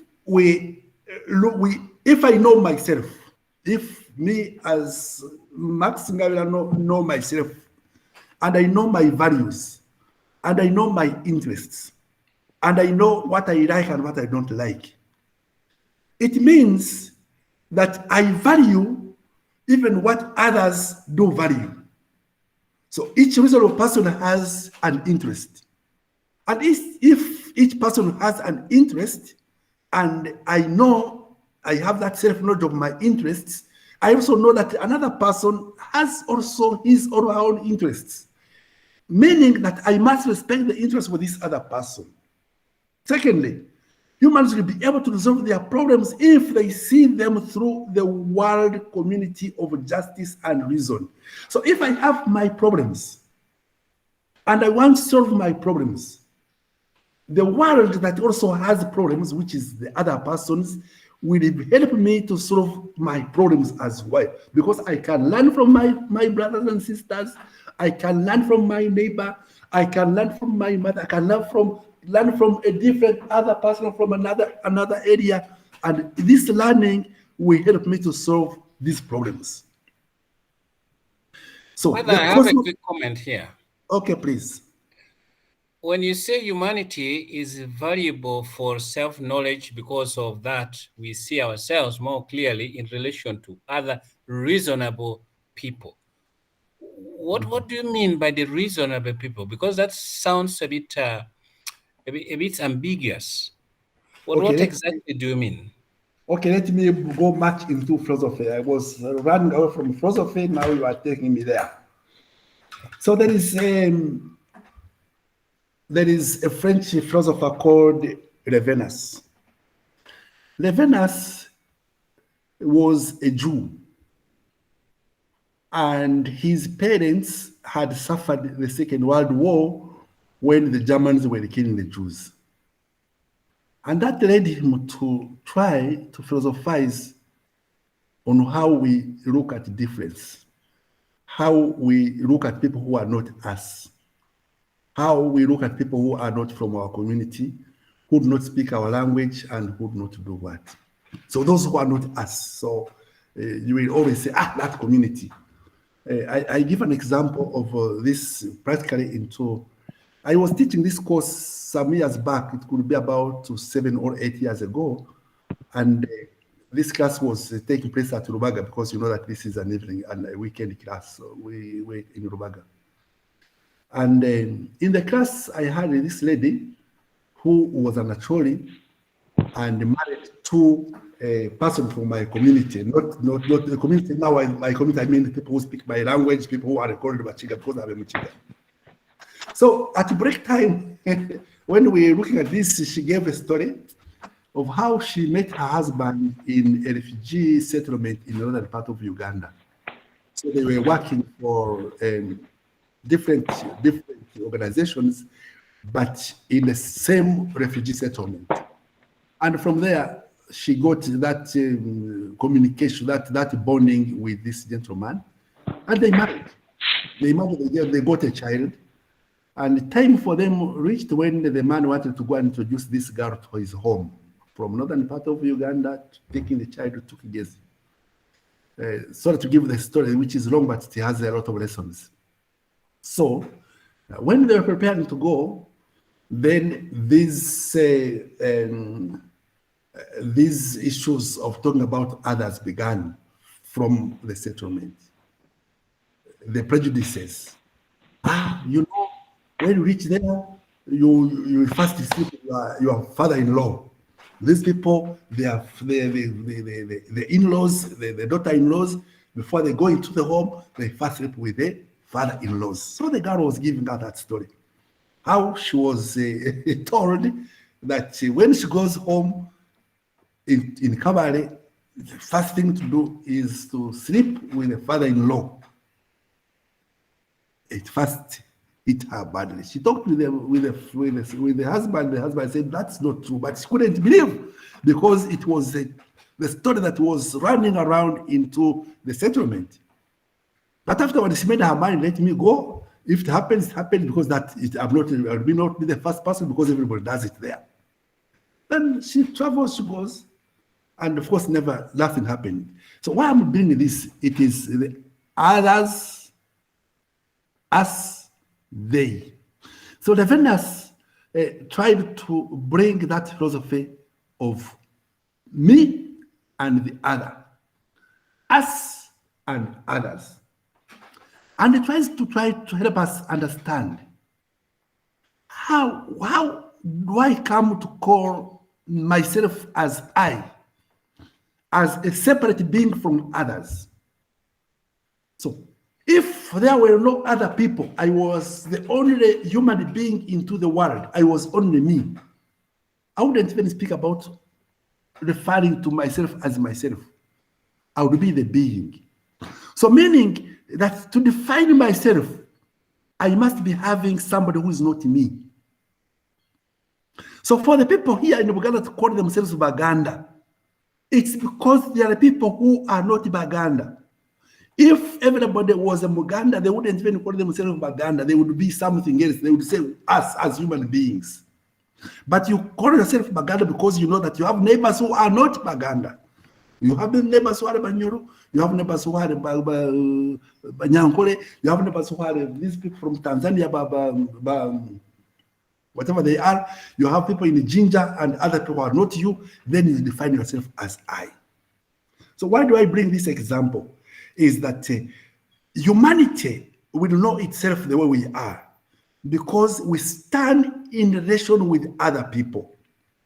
And remember, when we're looking at the origin of, when we're talking about the foundation of ethics, we're talking about a reasonable person. Who is a reasonable person? A person who can reason. We talked about somebody who reaches the age of reasoning. A child who is 1 day old or 2 days old, the child who starts moving the arms, I don't know at what age, maybe let's say 4 weeks, and he can move an arm and spill the milk that was supposed to be her food or his food. That child will know that has no intention of spilling that milk. We cannot condemn this child because she does not have the ability to reason out these other issues. So when we talk about a reasonable person, we're talking about a person who has reached that capacity of knowing right from wrong, of reasonable understanding this. You remember when we were looking at Kohlberg, we did that thing about Kohlberg, although we never took a lot of time because I thought that we were going to waste a lot of time. We are going to take too much time into it, and I gave you opportunity to do it yourselves. You see how Kohlberg was looking at the stages of reasoning, more reasoning. So we are talking about a person who has reached the age of differentiation. Differentiate this from the other. We are not talking about a mad person who has lost that ability to do it. We are talking about a reasonable person who is able to make reasonable judgments and can stand for those judgments. Are we together? It's clear, Father. Thank you. Okay.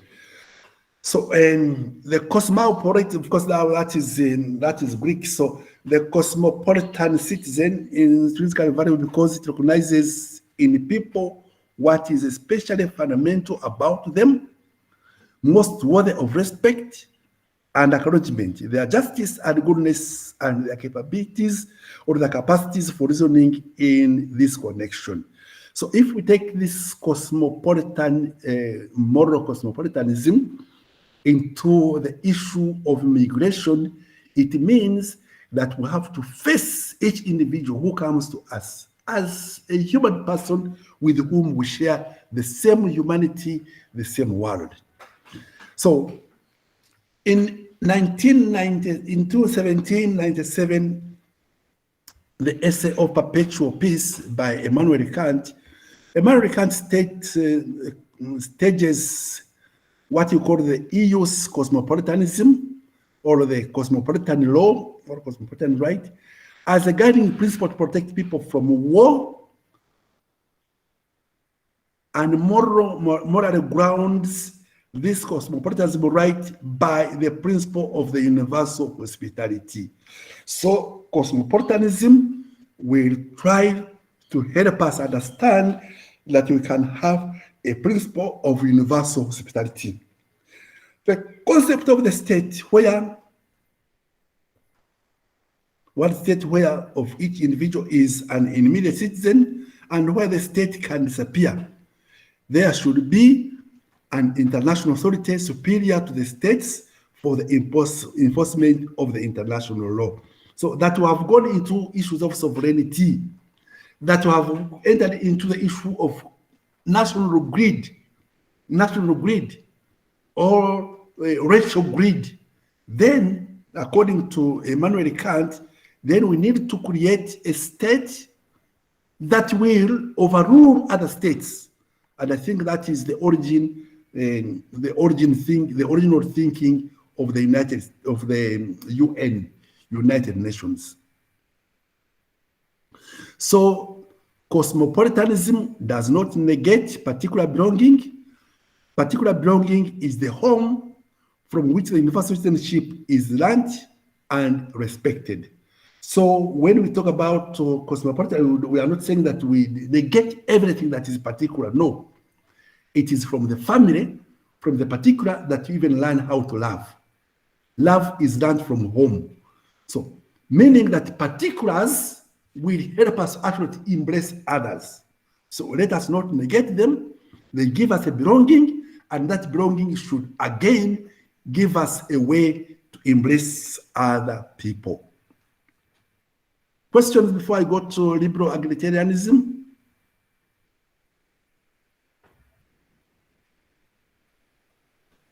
If there are no questions, let me continue.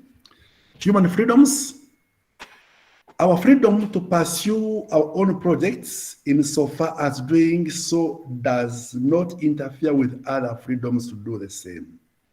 So, when we talk about democracy, liberal democracy, we are talking about freedom. So does my freedom, my claim to freedom, stop another person from claiming his or her own freedom? The answer definitely is no. Of course, this brings now a shame to those nations that call themselves capitalists and liberal democracies, like America, like Canada and others. So if you speak about freedom, and your freedom is to limit other people's freedoms, then for me, it becomes nonsense. Your claim is really nonsensical. Your claim is just a hypocrisy. So liberal egalitarians will say that if we value human freedom, then we should respect the freedoms of other people. So somebody is escaping from an economic problem. Why can't you respect that person who is escaping from an economic problem? So equal opportunity, access to social opportunities should be determined by your talents and capacities and capabilities, not limited by class, not limited by race, not limited by a boundary, a border, etc., etc. So keeping actual inequalities as small as possible, so that we try to work out a society that fights inequalities, that promotes equality, that rules out issues that will bring inequality, and promotes unity of thinking and unity of other things. So egalitarian approach, we look at the case of open borders. Given that one's country of birth is a function of brutal luck, it seems grossly unfair that one's place of birth would so profoundly affect one's life prospects. So if I feel that my prospects in my area of birth cannot bring the best of me, or whatever I am looking for, then I can easily get out of my place of birth to elsewhere. And we have seen that as much as Ugandans are fleeing the country, going abroad for better opportunities, we have people who are going to Saudi Arabia to work.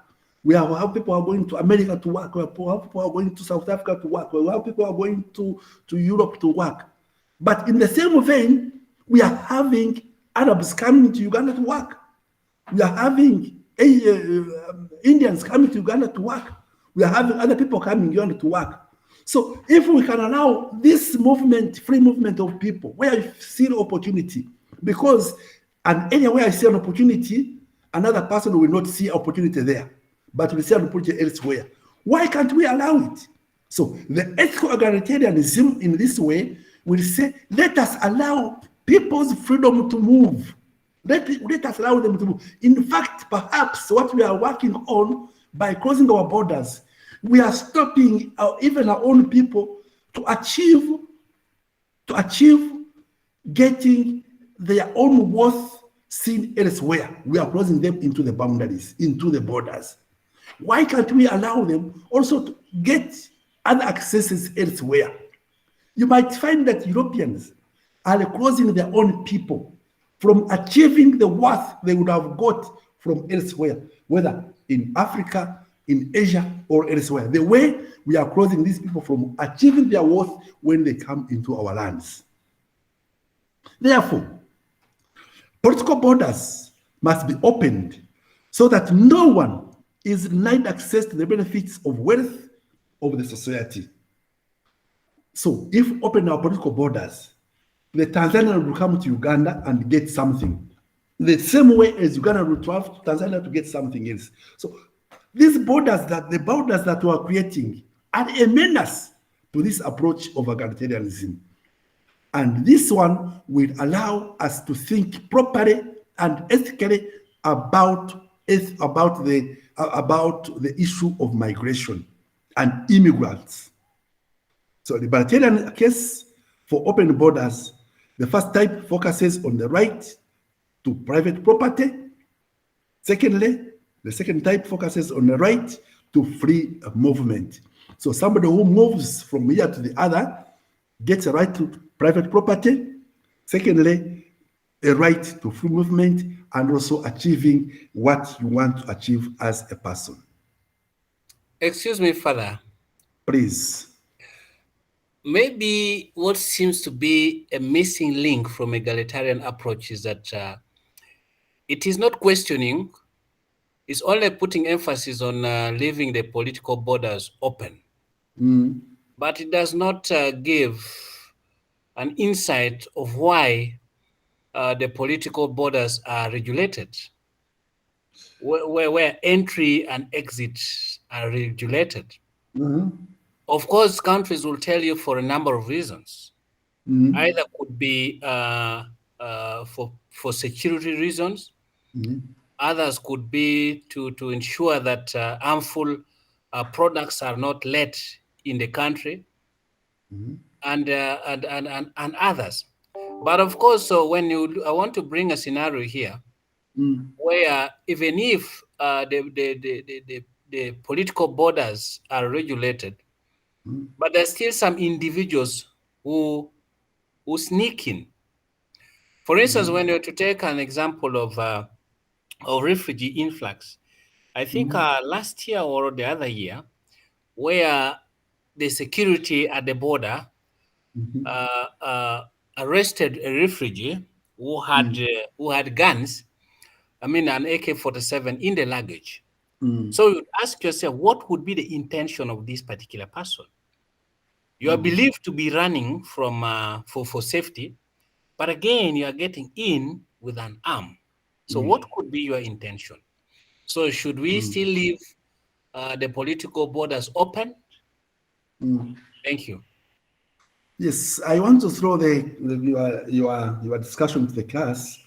You have talked about why we have borders. You talked about security and also the harmful products and others. And I had earlier talked about why the borders, and we said most probably it could have been greed, and from Charles Darwin, it could have been the pride of the sophisticated people who think that others are not sophisticated. So members, can we join the discussion and see how we can balance what I talked about earlier and what our member is talking about? Yes, Doctor. Yes, please. I'm taking a local example from our home. No one sleeps and leaves his house open. Yeah. At night. Or even during daytime, you cannot go for a safari.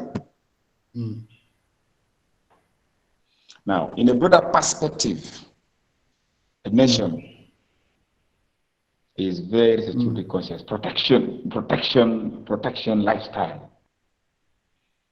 So we cannot just leave to whom it may concern.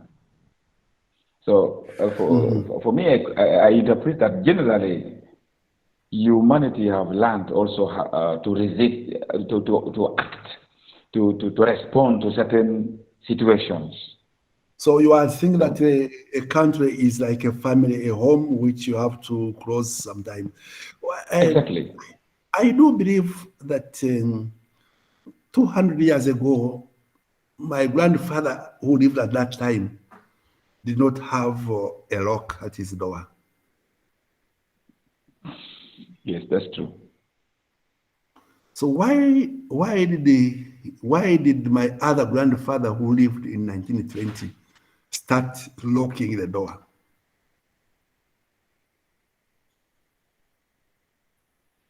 Maybe because at night the wild animal will come and devour them when they're sleeping. And you put a lock that has a key? Yes. Father, sometimes action invites reaction. Mm-hmm. There could be some incident which happened, which prompted your other generational grandfathers to start locking their doors. Mm. I mean, we go through socialization. Sometimes a lot of learning takes place along the way. Can you give some hypothetical thinking about what could have happened? Probably some wild animal could have come around and ravaged probably the animals at the domestic animals at home. So that in the year 2003, I was robbed in the UK. I was robbed of my laptop and other valuables. And that time I was finishing the PhD. And the first instinct was to call somebody at home. And somebody said, the person I called said, you mean there are thieves in England, in Britain? It put me aback, and I told him, whom do you think had a lock on the door first? Our great-grandfather or the great-grandfather of somebody in Europe? I believe that the first person to put a lock was a European. Why? The question is again greed. Greed causes insecurity. If we never had greed of property, of taking people's lives because you want to take their property, you want to kill this man because you want his wife, you don't want, we wouldn't be having locks on our doors. It is greed, my friends, it is greed. So, if we allow greed also to come into our states and say we close our borders because we don't want the Kenyans to steal sugar from Uganda, we don't want the Tanzanians to come and steal diamond from Uganda. For me, I think the presence of the border, is a sign that we lost our innocence. We lost our innocence. We are no longer innocent people. They are no longer innocent. So if we could bring back our innocence of allowing people to thrive as our neighbors, if I do that, you do it, another person does it, and the entire nation does it, there would be no need of having a border. For somebody to pass through Busia, you have to first go through this barrier. Then they check you, they do whatever. For me, I call that nonsense. I really call it nonsense. Yes, please. Yes, thank you so much for that.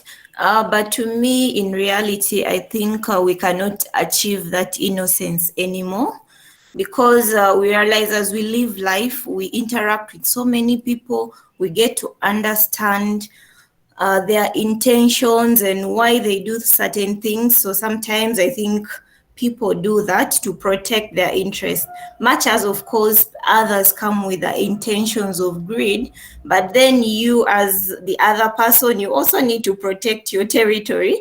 But of course, I also know that sometimes people move across borders to just pursue certain maybe things that benefit them, not in a bad way, but just to maybe seek places for peace and all that. So when people cross borders, they have different intentions. So the other one might be having greed and for you don't have. So what do you do?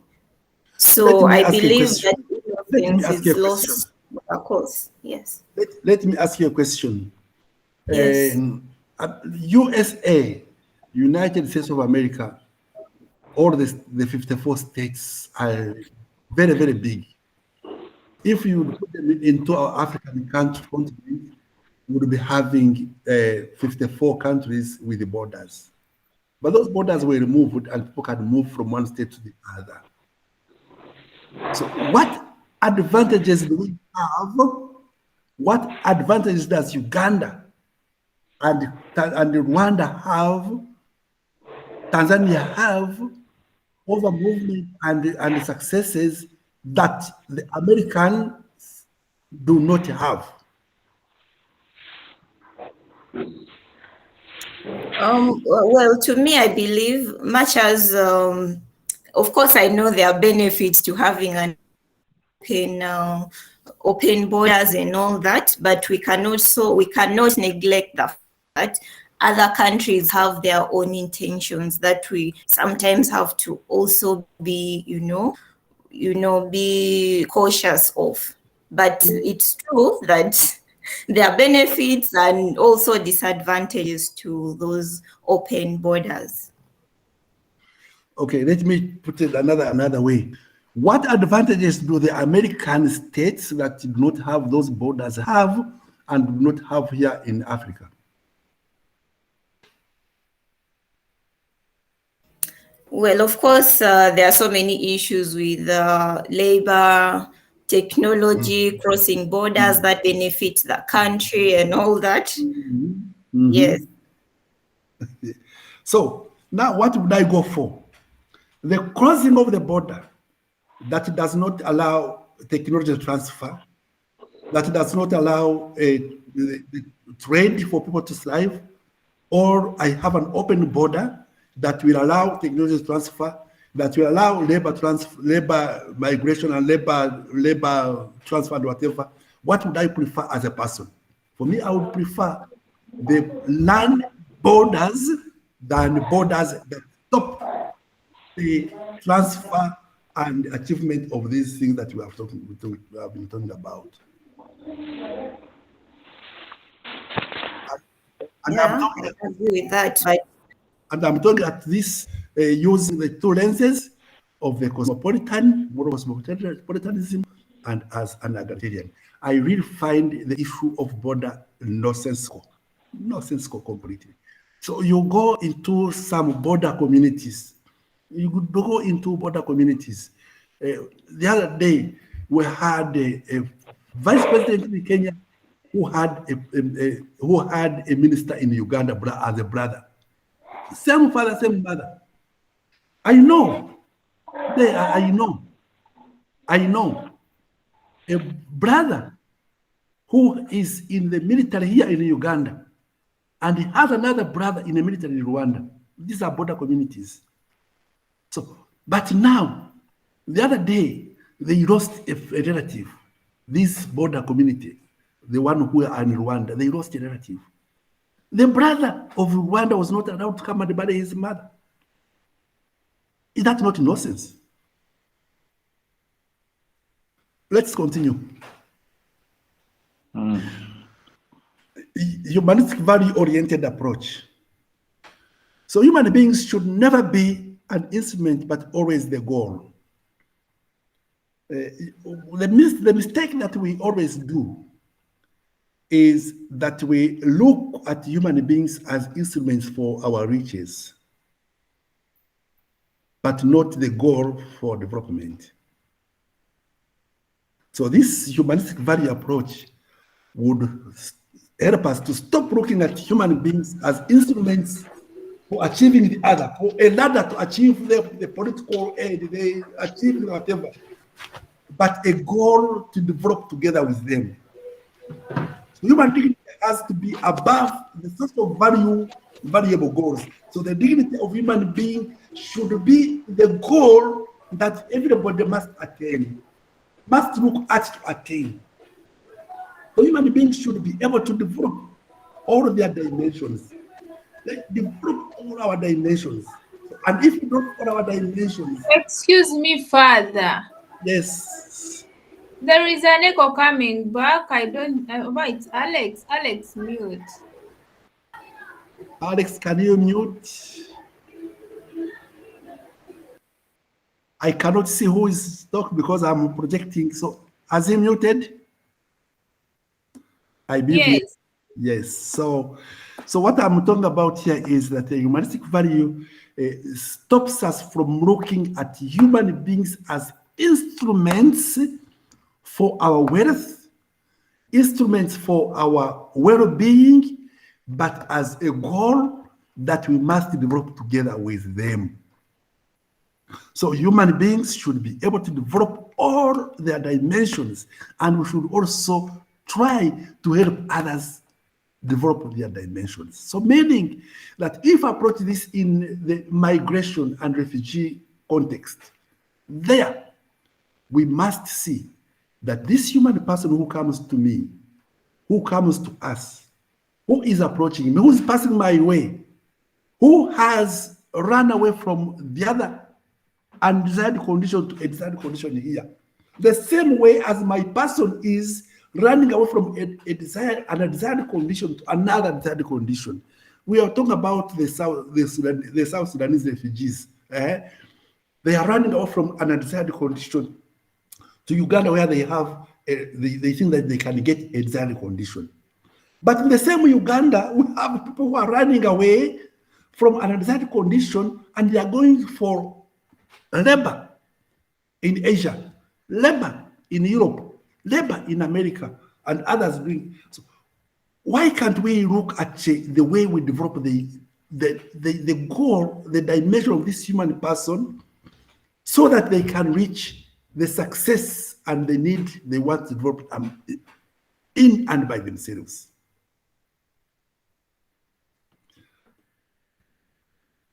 The other one was modern, which is respect for people's rights and dignity and diversity. Immigrants as human beings have rights and dignity, worth of all people to be respected. So all forms of discrimination based on age, gender, race, ethnicity, national origin, orientation, disability, health condition, whatever, must not be tolerated. So social responsibility is that responsibility to the communities and social societies which immigrants live and work with must contribute to the common good of all. So I have a number of questions that we need to look at. So is it possible that economic and political policies and actions of governments or superpowers may create what we call the domino, the factor, the dominant factor or the dominant effect that results in the decisions to migrate? If migration is seen as a means of survival, is survival a choice or a necessity? What if migration is viewed as an effort to build a better life?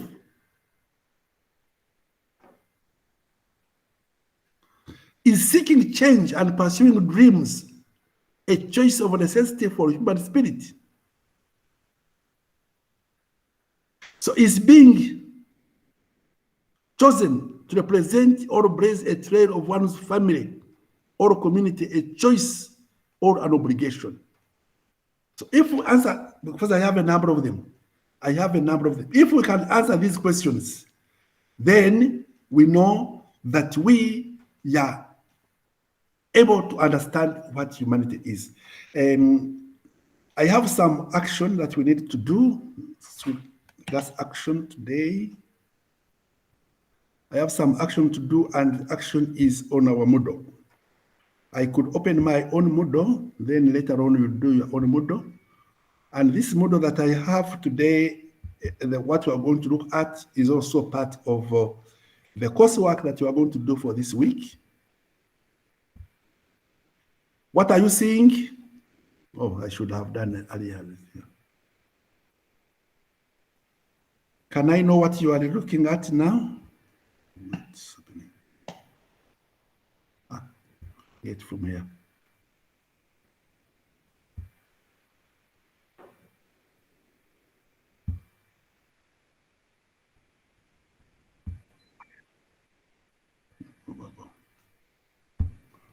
This thing is not moving. What's happening?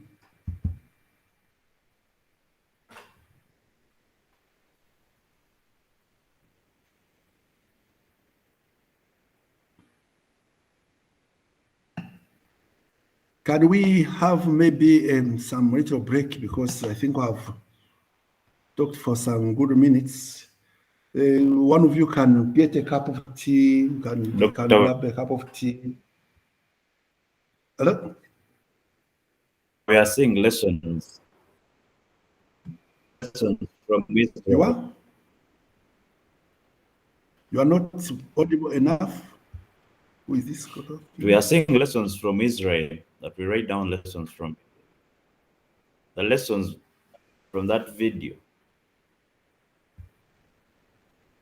I'm not hearing you well. With my network, okay? What are you saying?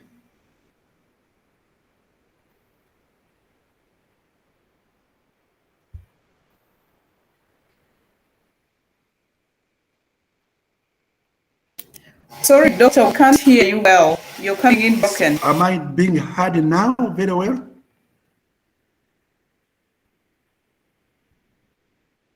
Yes, Doctor, you're Okay, loud thank and you. clear. So what are you seeing as the one that I'm projecting now? Suppose.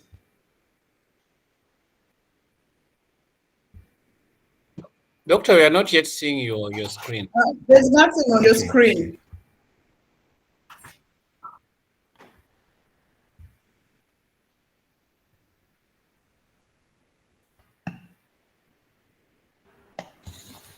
Doctor, I was saying on Moodle there's a video to watch. No, and that's for Israel and that's where we are going, sir. That's where we are going. What are you saying now? No, it is still presenting.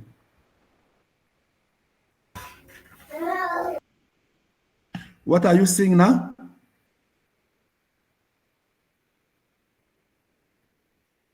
The dashboard.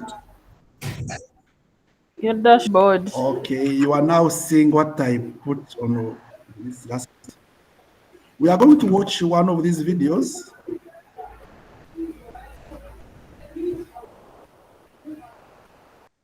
Now, before we watch the video, I gave a coursework, and I'm asking you to pick one or three. Oh, what has happened?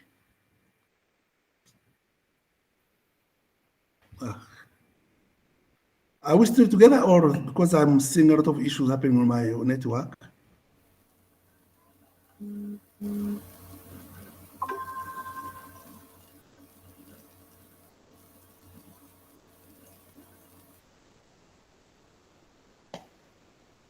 Hello? Father, which video are you referring to? I have not yet begun, so I'm just asking whether you are seeing what I'm projecting. Yes, we are. Yes, we are seeing. So there is a coursework that I put on last night, and this is the ethical lessons from Israel.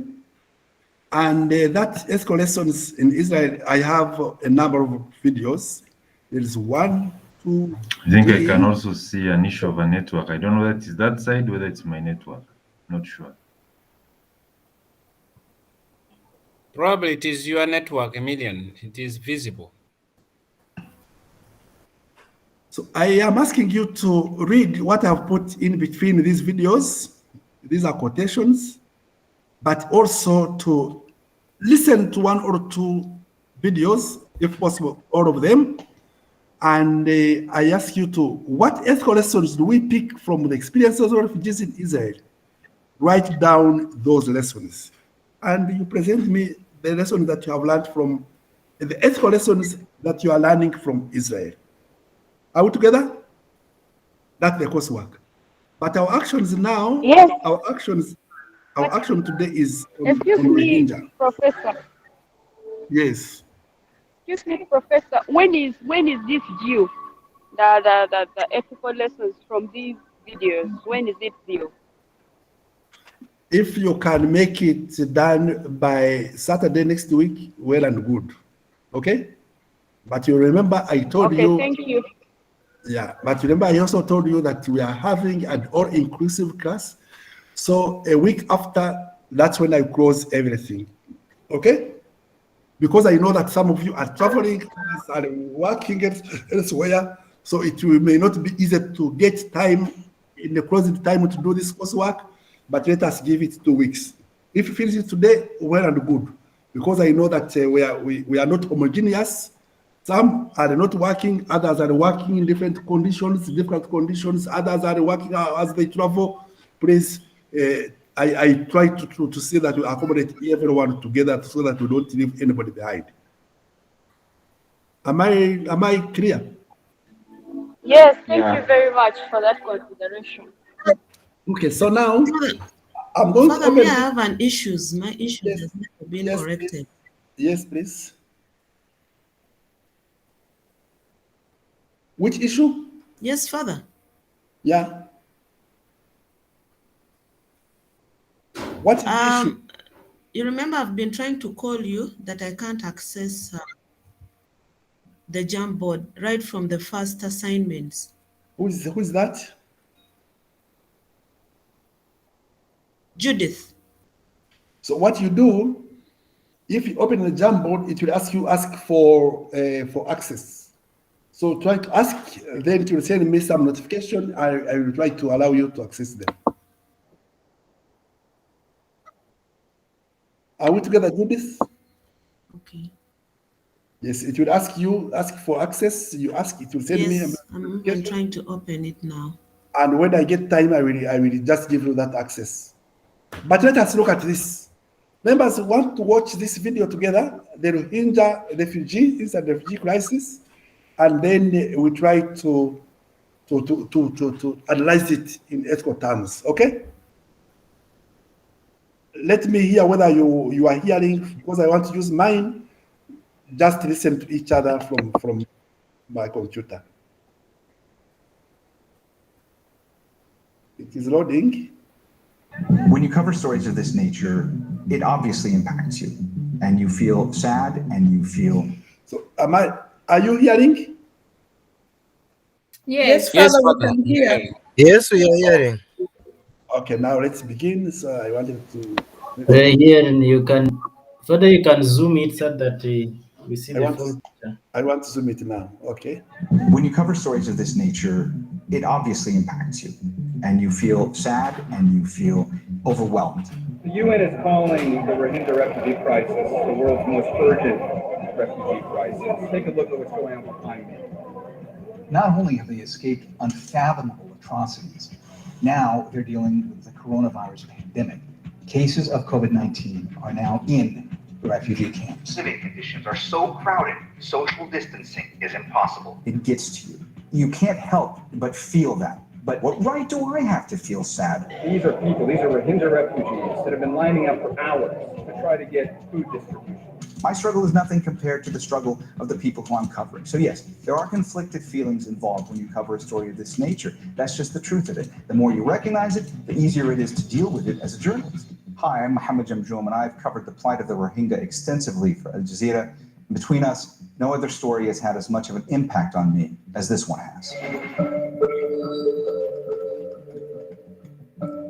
Just to give you some idea of how most of the Rohingya refugees here are living, look at this. When you're in those tents, you feel like you're baking. It's absolutely brutal weather. That's a hut made from plastic and bamboo, and that's it. During the rainy season, the sky opens up and it absolutely starts pouring. Things only get more unsanitary. Aid workers are so worried about the spread of disease. When we got to the encampment that first day, I saw children who were completely silent, and there was a look of shock on their face, and they were just, most of them, either walking around in a daze or sitting quietly, and I knew right away that that meant that we were going to be hearing some horrific descriptions of what had happened to these adults and to these children. My husband was shot and killed. 3 of my children had their throats slit. And sure enough, in the days to come, My baby was thrown into the fire and then they raped me. I feel like I'm burning on the inside. we heard the most horrific descriptions of atrocities that I, as a journalist, have ever encountered. You know, I think we live in an era where people talk about never again, never letting certain things happen again. And the persecution of the Rohingyas is not something new. It does shock me. I would have thought that with all the evidence that's been gathered, with all the testimonies that have been heard, that more people in the world would be outraged. And unfortunately, that doesn't seem to be the case. They want to be heard. They've been marginalized for so long. And still there is this willpower to persevere. There are so many people you see behind me who are working for the community to prevent COVID-19. They're teaching each other about proper hand washing and social distancing. They're making educational videos. They're working with aid agencies to build isolation and quarantine shelters. There is a spirit of resilience there amongst the Rohingya that is just absolutely awe-inspiring.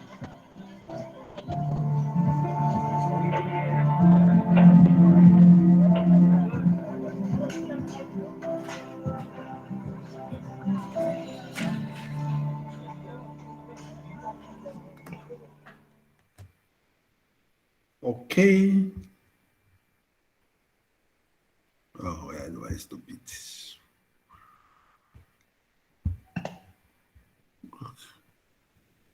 Have I not failed to stop it to go back to my screen? Oh God. Are you hearing me, members? Yes. Yes, we can hear you. I'm failing to go back to where I were. That's, oh God, how do I? Let me see. Oh, this is serious.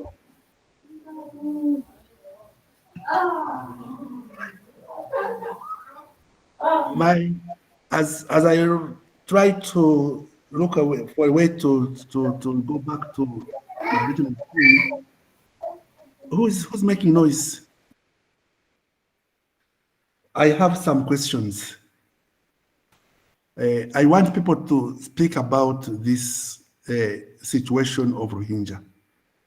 So can anybody volunteer to give us the impressions of what you see in these refugees of Rohingya?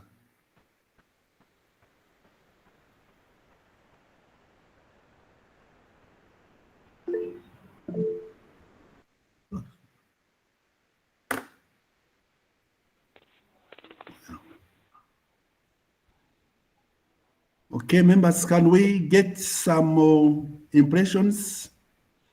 Yes, Father. What I was able to see is that there's a lot of congestion in the camp amidst COVID-19 challenges. So people are caught in dilemma. While there are SOPs, including social distancing, face masking, and washing, but again, the sanitary situation itself does not allow that to happen. So people are torn apart. And also one statement that I got from the journalists is that, yes, there's been a lot of documentary in relation to the plight of refugees, lack of food, diseases, lack of shelter. And you would hear statements of, it will never happen again. But the next day, you're still hearing about fresh refugee emergencies across the world. So what lessons are people learning from the current refugee situations? So that puts us into a serious ethical dilemma in addressing refugee or migrant situations. Thank you. Thank you very much, Sam. Any other? Father, it's Katie here. I think also one thing that I've seen from the video is the fact that despite all these challenges, in terms of the congestions, the socioeconomic situation, but the refugees continue to demonstrate resilience, which is really an asset that we all need to capitalize on when we're working with this population from an ethical point of view. Over. Thank you. Doctor, this is Daniel. Yes, Daniel. To supplement to Sam and Katie, for me, I saw the issue of the state persecuting the refugees, and then the refugees being so marginalized. Then also there was the issue of the poor housing, people living under plastics and bamboos, and then the issue of encampment, which is also a human rights issue. Thank you. Okay. This is Emilian. Yes, Emilian. Yeah. What I take is that what I see is that despite the horrific conditions of the Rohingya refugees that they are living in the refugee camps, they are not willing to go back home. It means that back home it is even worse. These people have suffered far enough. I think they are better off living in the refugee camps than going back to Myanmar. Over. Yes, Professor, this is Jennifer. Yes, Jennifer. I see the need for survival. I know that from watching these clips, I can believe that these refugees know that there is COVID, but because they are desperate, they are looking for desperate measures. Yes. And like one of the colleagues puts it, it puts even the humanitarian workers at an ethical dilemma. Like you can't know what is good. They are struggling for food. You cannot now tell them to observe SOPs as they are moving, because it's almost like if COVID doesn't kill me, then this will. So it's sad, like the journalist said, to watch this and know that you have less or no solution. Over. Thank you. Yes, Doctor. Yes, Maureen. Yeah, this is Maureen. What I've got from the video, amidst all the circumstances that they are in, the refugees in that settlement, but they have security. They are well off to be in a camp than going home. You may find maybe the conditions that are home are even worse than those ones in the camp that they are facing. Over. Okay, thank you. Now let us try to look at it in ethical terms. Someone earlier talked about sovereignty. We're talking about ethical cosmopolitanism or moral cosmopolitanism and liberal democracy on the freedom. And somebody said, no, we have also talk about sovereignty. So what is your take about the sovereignty of Myanmar, looking at their situation of refugees, and you also are telling us that you have to respect the sovereignty of the state. I just want to hear a discussion about the sovereignty and human suffering of this nature into the refugees.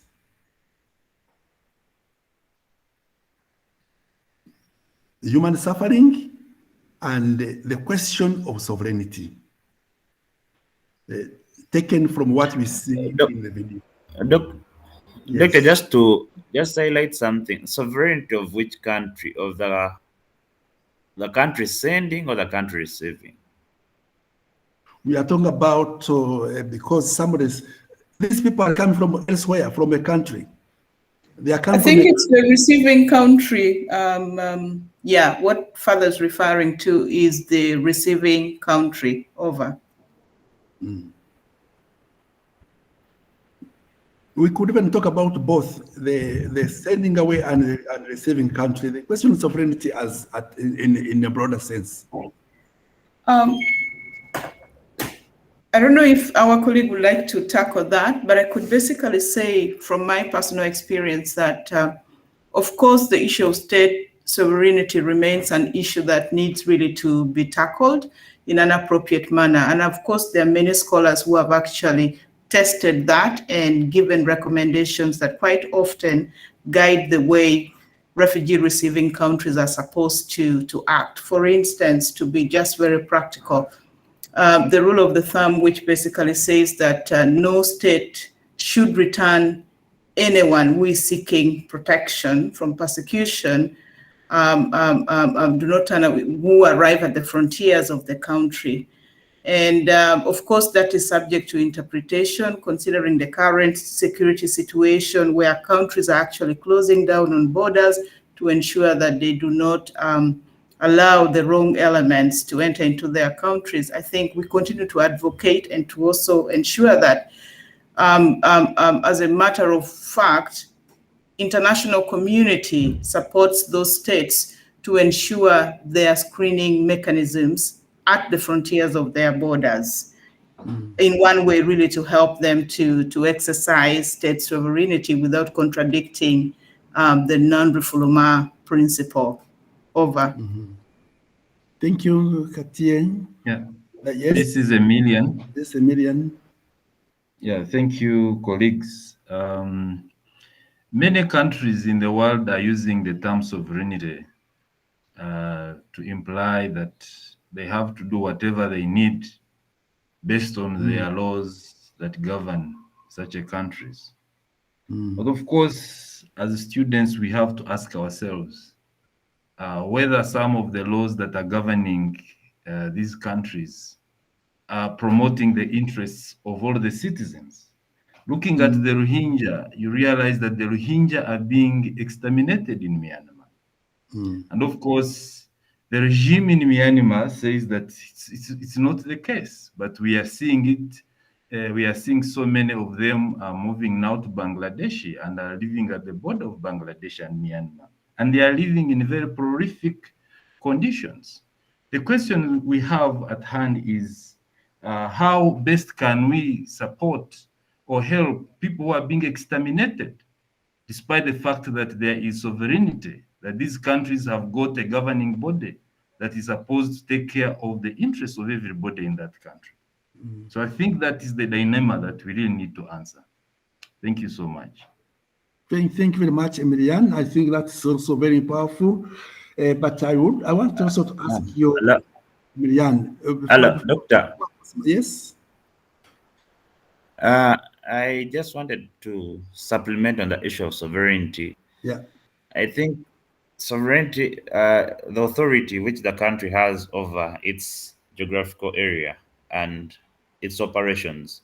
But when you bring it in the subject of what we are discussing of the migrants, I think the country takes lead before to protect its citizens first than the migrants. That's my take. I would really not agree with you, Daniel. I think the country should not take the lead rather than humanity. The humans, I think, are more valuable than this because the state can be, we cannot have it, we may not have individuals. No, we cannot have individuals without a state. So if we protect the individuals, I think would be, for me, better. The issue of sovereignty, to say that you get dictators, you get dictators in South Sudan, in Sudan, dictators who have amassed everything, but then they have deprived everybody of their being. People are suffering, the humanity is suffering. Why do you protect the sovereignty which protects individuals rather than humanity as such? So that's where my problem comes in. Can we go to Jack before we go to Katie? I think I'm trying to look at sovereignty and human rights in an angle that human rights are the cornerstone underpinning let's say, the laws of the state.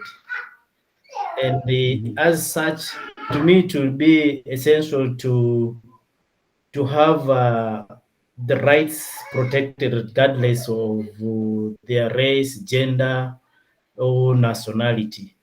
So to me, I think, as you said earlier, the humans are more important because without humans, there's no state. All right. Thank you very much. Then we go to Katia, remove your hand. If you don't want to speak, we can go to. Yes, Father, I think when we talk about the state sovereignty, we probably need to reflect a bit more in terms of what is it that we actually understand by state sovereignty vis-a-vis international obligations that either fall under the international humanitarian law or even human rights, and also the refugee law. Because I think as states that have signed, for instance, the 1951 and the 61 Protocol Convention on Protection of Refugees, they do have an obligation as a state. So maybe what I see as a bit of a challenge is really balancing the interest of the state vis-a-vis the international obligations.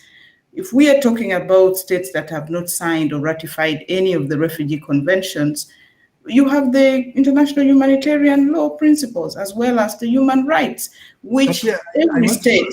I want to ask you, Katia, I want to ask you, when we talk about sovereignty, the international obligations and whatever others, can't we question it ourselves? Do we really need these nations that will now be ruled by international? Do we need nations, countries that are divided with the president and whatever? Can't we have a universal governance that we no longer even need to talk about international? Because nationally we are talking about nations. Can't we have a world nation that we no longer have to think about people signing for this protocol, for the other protocol, because we have one nation that is talking? I mean, we are trying to see whether we can think out of the box. The box is that we are now in two different nations, in two different sovereignties. But is this the given? Is this the way we're created? Can't we have a one nation for the entire world? Well, that's, I mean, it's a good question and it's a point for reflection for all of us who are in this cause. But I also think it's also, I mean, just to put it that we could start from somewhere really in order to try to ensure that, you know, there's that realization and acknowledgement that we are one body, we are one state, we are one nation, regardless of the geographical boundaries that have been put in place. And I tend to agree that, Father, to some extent, by so having the international humanitarian law and human rights law, that is actually one tool that is trying to bring all of us together, bring all nations together. I feel that certain states may not agree because they also have their own national interests. And I would go back to the point that was raised by one of the scholars here, where we basically said, it's greed, you know, to be honest, it's greed. It's selfishness. Let's look at the way the COVID-19 vaccine has been apportioned to low developing countries. I mean, there are things that you see, and at times you just feel like you're helpless, but the fight is real, and we all have to join efforts to do that. Thank you. Okay, thank you very much. Can we have Kanin? Yes, you have the floor. I think we need also to consider the issue and the cause of the suffering from if you are to consider the sovereignty and the ethics in the refugee setup. One, for example, we have seen incidences where a catastrophe happens in a country. You will find out that the issue of sovereignty will be put aside and helping starts coming in from different nations. But let it be that the outrage of refugees has been caused by the fighting of the different, let's say, different factions or a country attacking another country. That's where the sovereignty of the state always puts in much more emphasis to its boundaries, you know. So I think we need to differentiate in these two terms. Thank you. Okay, thank you very much. Can we have someone else to put in? Let me see. I had it got out. Sam? Thank you, Father. The question of state sovereignty is a complex issue. I want to draw your attention back home here in Uganda. When you remember, there was the whole question of the Northern Uganda War, where people were encamped, a lot of killings, a lot of abduction, and there was a push from different angles for the government to announce a state of emergency.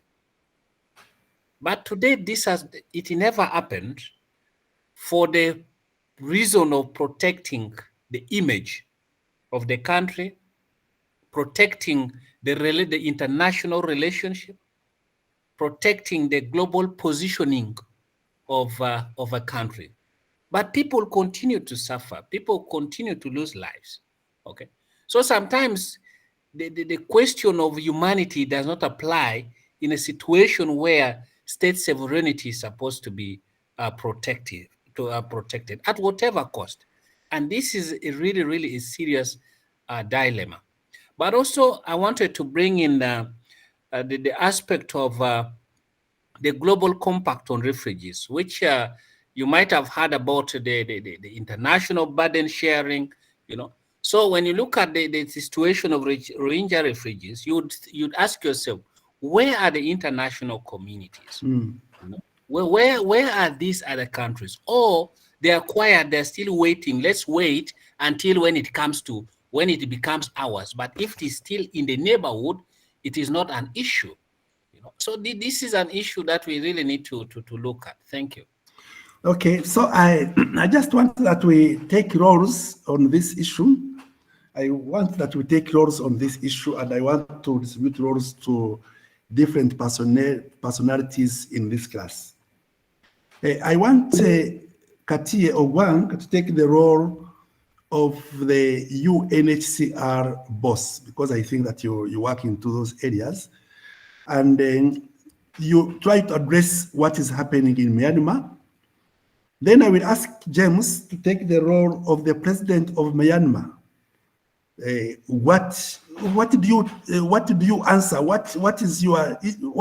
How do you think as a student of ethics? You are the president of Myanmar, you are a student of ethics, you have seen what is happening. What would you do? So I want to ask Jennifer Auma, you are a student of ethics and you were the president of Bangladesh. You are the president of Bangladesh, or you are in the government of Bangladesh. What would you do as a student of ethics? Then I wanted to ask Sam. Sam, you are a worker. You are a worker, a refugee worker, or somebody who works in refugee settlements in Myanmar.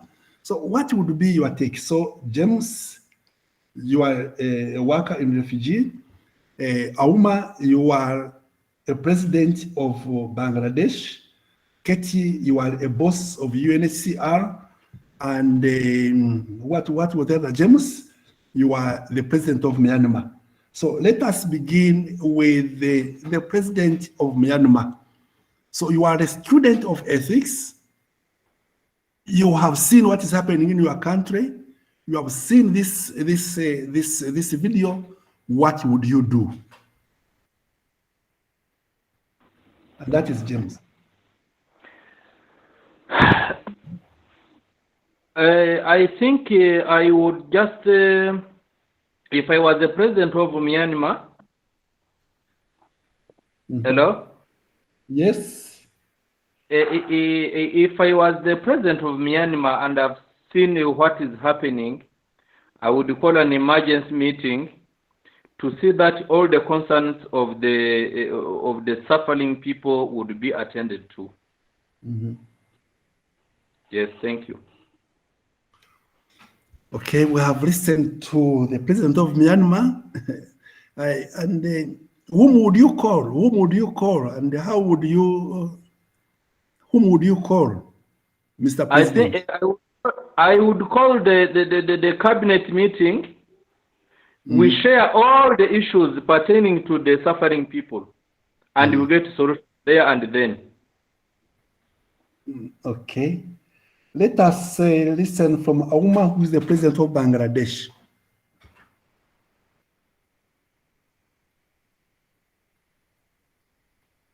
Auma, are you with us or you are doing something else?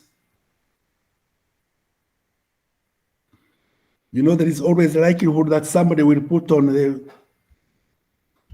video and it goes away. And when you are teaching, you think that somebody is in class when he's away. I think one case I've seen, Auma could be away.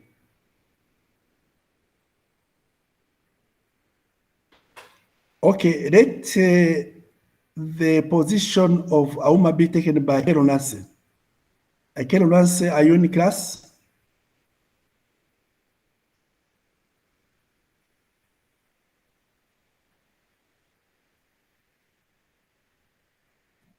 Yes, sir. I'm in class, Mhm. but I was doing something to ask the president, so I wasn't noting down the position for Auma in particular. Maybe I would request for you switch roles. You can give it to someone as I first note down that question. Then maybe I will back up later. Okay, let me give it to Agaba Edgar. Agaba Edgar, you are the president of Bangladesh, and you have refugees in your quarters, in your country. So what do you do?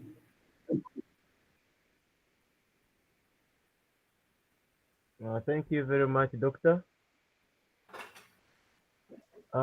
One, I would involve different stakeholders to make a needs assessment, find out what their needs would be, and then look at the different key stakeholders and service providers in terms of the humanitarian assistance, of what can be availed each category of the refugees or asylum seekers in the country, so that their situation can be improved. Mhm. Over to you.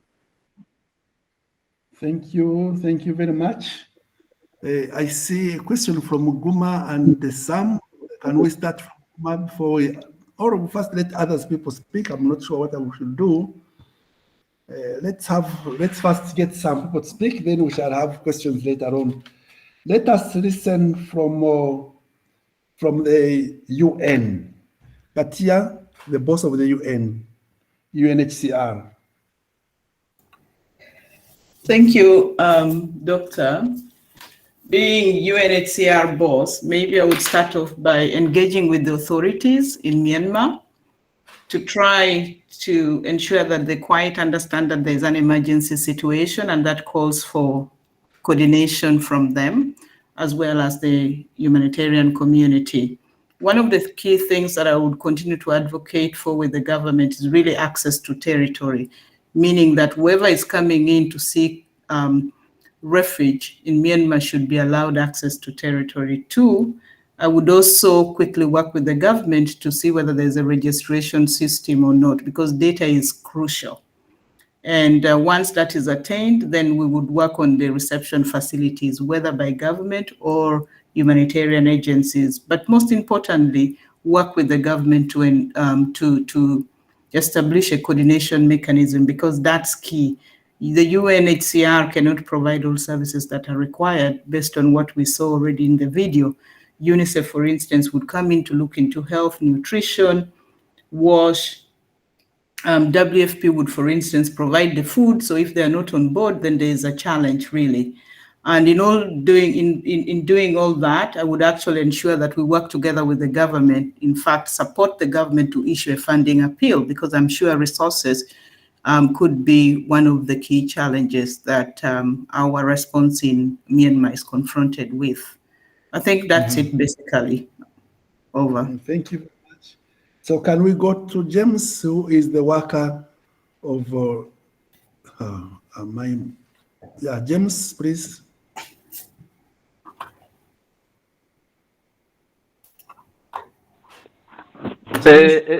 You said I should present what I just presented on the position of President of Myanmar. Oh, now I don't know. this one. Whom did I give the one of the worker? Was it that was me, Father. This is Sam. Okay, Sam. Yes, Sam. I think looking at the current situation as of now would be, of course, usually in such a situation, you would visibly say that resources are not enough to address every need. So to start with would be a good point to have a rapid interagency vulnerability assessment, vulnerability and capacity assessment, just to immediately understand who is most affected and how in the current situation. Then based on the report, the assessment, the vulnerability and capacity assessment report, we should be able to have a better idea of what capacity is available and what are the gaps and who is most affected. Then based on that, we should be able to prioritize the allocation of the limited resources, but also while carrying on the advocacy by government and other humanitarian agencies to respond to address this situation. Thank you. Okay, thank you very much. Members, you have listened and we had some questions. Can we begin with Guma, Jack? Yes, thank you, Malim. I think the president of Bangladesh answered the question without putting his mind that his country is not a signatory to the convention nor to the 1965 protocol. So I think then coming to address that issue over the refugees being there would be purely on a humanitarian basis. And the country has actually nothing to do other than just maybe coordinating with the United Nations High Commission for Refugees and then having land for those people to have a shelter over them. But purely the country does not owe anybody when it comes to the refugee convention. It will only work basically on the humanitarian ground. And I thought I should have said that earlier, maybe. Thank you. Okay, thank you very much. Emilian?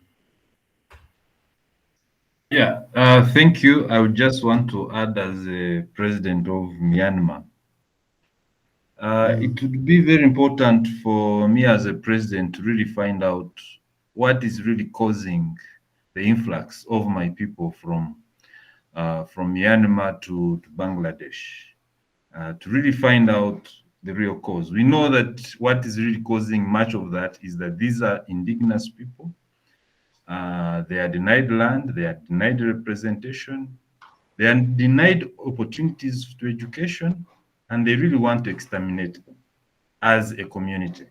So having realized the real cause of the problem, then put in place infrastructure to deal with some of these causes. Call upon different partners to make sure that they are able to support the process of putting up this kind of infrastructure.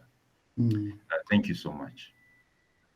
Okay, thank you very much, members. As a way of summary to why I gave this video and talk about it, now I'll give you, yeah, you had a question. Can you bring it? Because you had already told us that you had one. After you, I will give my summary. Yeah, thank you. Actually, I think Emilian has a bit summarized it, and the rest of the presenters who are given the different roles. I just wanted to put across the element of whose voice should be heard, as we had in our previous assignment, as the professor had put it. So I noted personally that, of course, I think the key voices that are important in issues of migration are the voice of the migrants. And I think the other people talked about it, the people who are given the roles, except that President of Myanmar had not given it. So Emilian has put it right, I think. Thank you. Thank you very much.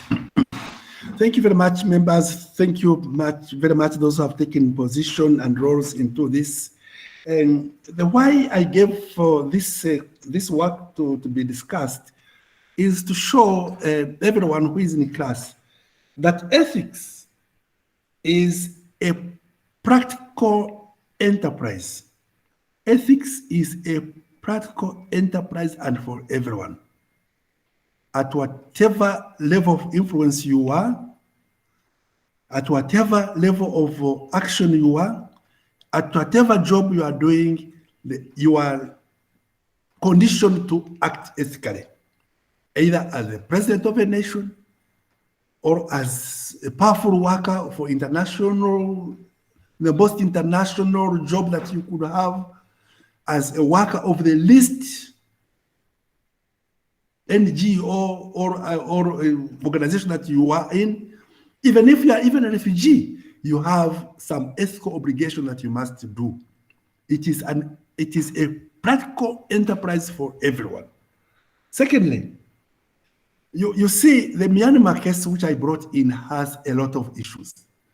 It is during the time of COVID. COVID is killing people, COVID is spreading, and we have people who are crowded into this refugee camp, refugee settlement, without where protection is at the minimum, but then we have to act. So it means that sometimes even acting ethically demands a matter. You must fall into martyrdom to act, to reach to other person, to bring out the humanity that the other person portrays or the other person has. There is kind of martyrdom that you must leave some of your cherished goods, cherished belongings, cherished interests, so that you can help another person out of the problem. So that is another thing. Meaning that ethics must be a habit of the heart, the habit of the mind, the habit that we must develop into our workplace. We must develop it as a habit to help others. And when we put into the situation of migration, the situation of refugees, the situation of dire need for humanity, it demands from me, from you, from every other person, from the person that we meet on our job, the person we shall encounter later on, it demands that that habit must be carried on, most especially to see that the humanity and the dignity of the person is always upheld and is number one. And is number one. Here I'm not preaching, but I'm talking about issues that are really social. Social issues that we need to develop so that we can build a proper human family, a proper human society. So as a social worker into these areas, you must build a habit of acting ethically, regardless of what you think is your interest over the interest of others. You make that balance and you make that choice of doing what is right and leaving out what is wrong.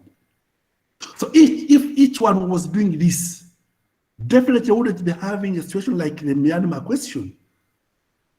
The government in Myanmar would be looking at humanity as humanity, a person as a person, promoting a person and a region, and everybody would be happy into the land that God placed them in.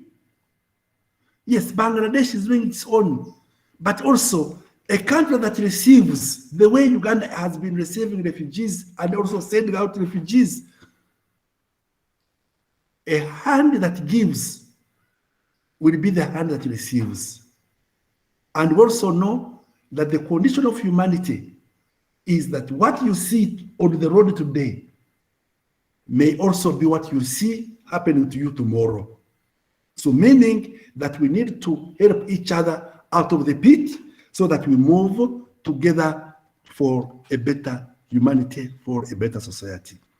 I think that is my conclusion to this part of ethics of migration. You will conclude it better when you do your work, the coursework that I've given. This is the conclusion that I can give, so that next week when we meet, we look at the ethics of humanitarian assistance. Some questions, some concerns and other things. Yes.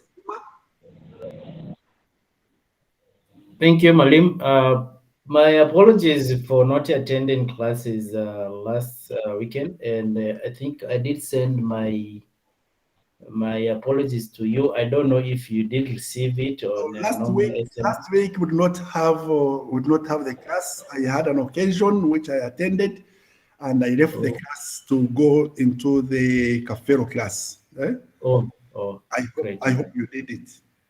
Oh, great. I am trying to do it since yesterday when I arrived. I tried to log in. I'm trying to do all the assignments though. Okay, please. All right, thank you. So Nancy, you have a question apart from, if there is no other further question?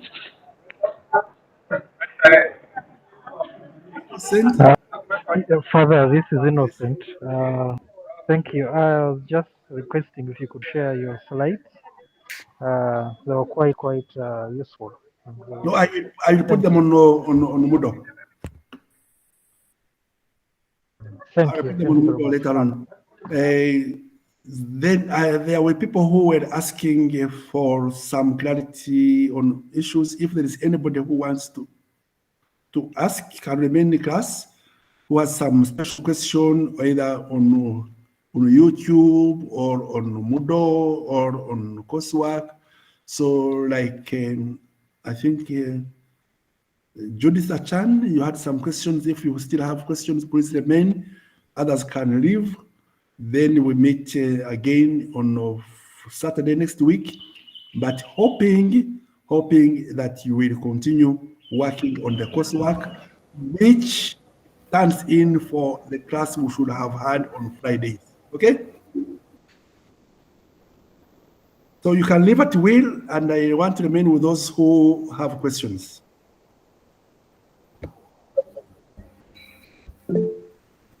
Yes, Professor, I'm already on our dashboard.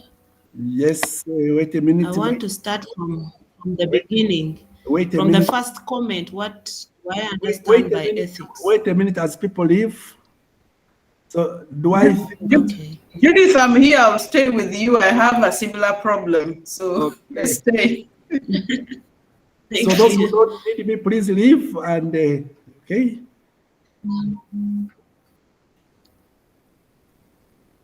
Okay, so you are going to look at I'm going to protect my dashboard, and then you will be leading me to where you see you have issues. Those who are still available, I'm going to show my dashboard, and then we shall work on issues that move along. Father, you could also, on your list, you could include creating and uploading YouTube. Thank you. Okay, creating and uploading YouTube. So now I am listening to Katie and Judith. So where do we go? So Father, mine is a bit unique. I sent an email to Robert, I think it's called Robert, the IT. Now, currently, I'm not able to log on completely. And when I try to do that,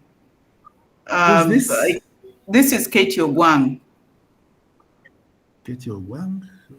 Yeah. He gave me the registration ID and password, everything, but it's just that I can't access the website. Let me check. Let me first check. You might find that you're not enrolled, so that's what I'm checking. Katie Ogwang. Maybe that could be the challenge. I don't know. Mm-hmm. See. Yes, the first one. You have even one time entered into this. So what happened later on? I don't know what happened. Because I see that 13 days ago, about 2 weeks ago, you were on. So what happened later on? I did, Father. I was on, and actually I've been able, I participated in the discussion, but then I traveled, I changed my location. So when I try to enter into the e-learning site, it tells me that hackers are attempting to steal my information. Just that. And as such, the site just blocks me. Today I was able to join because somebody shared with us the link. So can you try again to join as we do? Let me see what happens. Okay, sure, I can do that. Yeah. You try to join the Moodle. As I talk to Achan. Doctor. Yes, Father, can I come in? Achan first. Yes, Achan. Yes, Father. Yes, Father. Yes, please. What is My problem is how do I go to comment on a Jamboard? Did you do what I asked you to do? Yes, I'm trying to look into. I don't know whether I should use the other Jamboard on my email or there is another one on the dashboard. Wait a minute, because there are very many Jamboards and each Jamboard has its own question. Yes. So you have to open the Jamboard. I think the first one was the one which we are supposed to go through the email. Every Jamboard, of course, as long as you have the link, you can pass through anywhere, as long as you have the link. I think that's the problem I was going through as well. Let me try to see. I'm trying to go into my email. It is not working. I don't know why. YouTube video.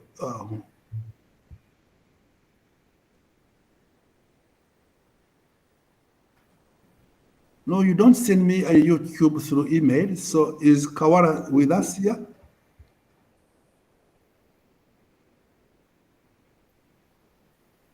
I think she's not here, but that's one of the areas I raised. I'm here. Oh, okay. Yeah, you don't send me through the email. You send it through the you send it through the Moodle, not through my email. I've shared through the module, Father. Okay. The one through the email, you know that is not received. No, right? I just wanted to confirm, but he just ignore the email one. But I've reshared in. Okay.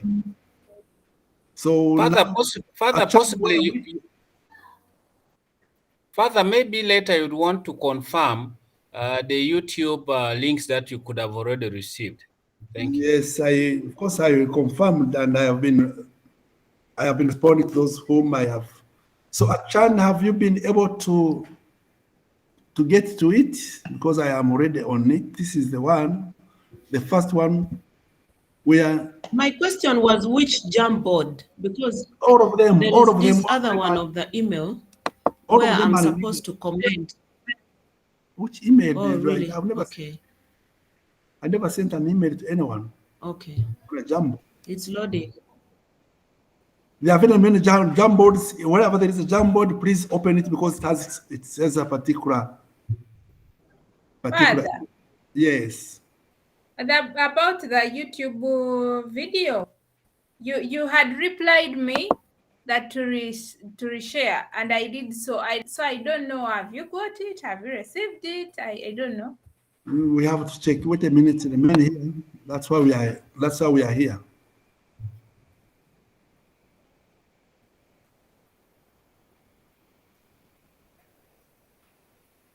Please, you put. Okay, I see Alex has. Please work on where another person has done, because if we make 1, it becomes an issue to me. Malim, yesterday I shared. I don't know if it's reflected there. I need to confirm. I see Matilda. I see Aliku here. I don't see any new person. Oh no, this one is new. But Aliku did very many times. Okay, I can help another person if this is done. Yes, I Father. tried to do it yesterday. So whom do I help? Yes, Father.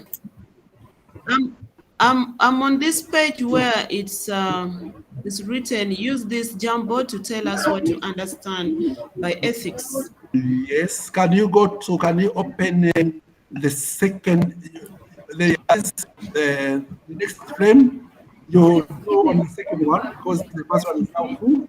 Sorry? You go to the second frame. Where because do I the other go? one is full. You just click on top there. Hello? Hello? Your friends can help you. Yes. Maybe I might not be a very good person to help others. No, the network sometimes breaks. That's why I'm unable to pick the complete sentence. No, this is not yours. This is for another class. So I'm saying, yes, I can see you there. You came in as anonymous, but you see me moving it.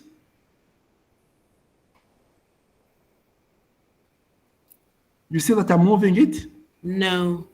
Yes, I am So moving I it. also have No, I'm the not seeing same issue. So I'm trying to follow as well.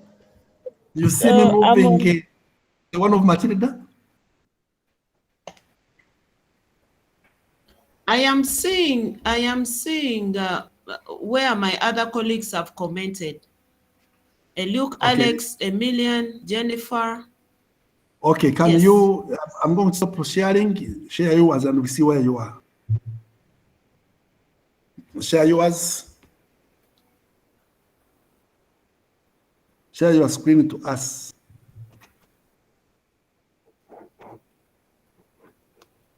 Oh.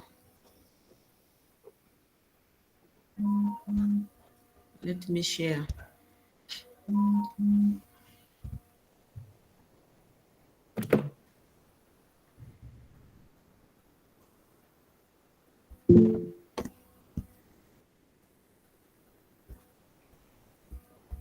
Yes, Maxwell, you have a question?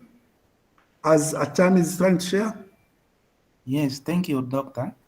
Mm. Mine does a request to confirm if you have received the link for the portfolio. Yeah, we shall do that later on. Let us first deal with one person. Now, to respond to Kathy, I don't know whether she's online. The challenges she explained, it is a similar problem I had, but the whole issue is if she's using the internet for the organization or the PC, the problem will be that because of the security protocol, they might block the link. So if she use a separate network, then she would be able to access our model. Thank you. Okay, you see, if depending on where you are working, I think if your job does not allow you to open anything, you have to get a personal network. So I think that's the issue, Father, because I was just trying. I beg your pardon? So, Father, yeah, I returned back to office last week, and that's probably why I was also not able to attend. Maybe let me try to see how to address the situation. Because it's indeed correct that my organization seems to be blocking the site. Thanks. Okay. Kathy, you use a private network, then you will be able to access it. Okay. Achan, let's Okay, thanks. Achan, you are there. Achan, you have only one issue that I don't know what you're saying. I'm trying to share something. I'm saying yours, and there is a problem. Your problem is that you only view, you cannot edit. So I have to make sure that you do editing. And when you do editing on your, so let me try to see how I can help you to do the editing. Oh.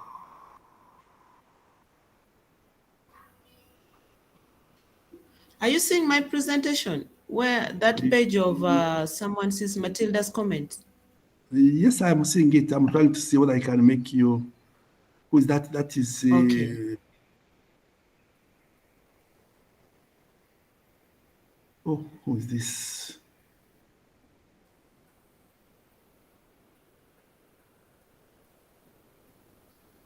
So who is viewing? Who is not viewing? Sarah has to edit.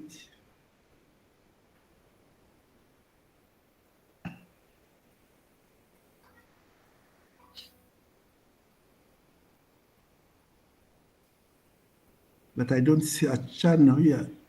Obama, see, Daphne, Emiliane, Eti, Maxwell, Maureen, Douglas. Don't see a channel. Let me try to save and see what is happening. So am I seeing the one over channel now? Let me see a channel. Not yet. You have a view only, and I don't see how I can help you. And I'm failing.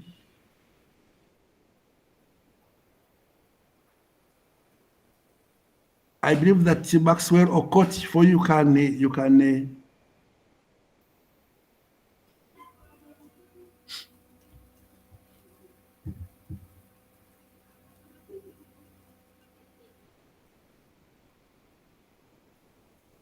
Yes, Father.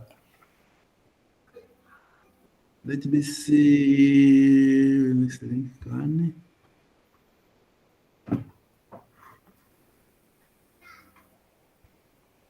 Okay, I think I'm helping you now. So Achan, let me see what you have now. Can you refresh your line, Achan? Refresh it. Refresh it.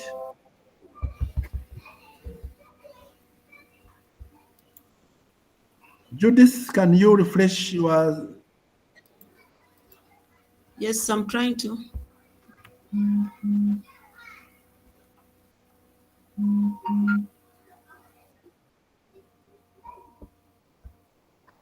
Because I allowed everybody to share.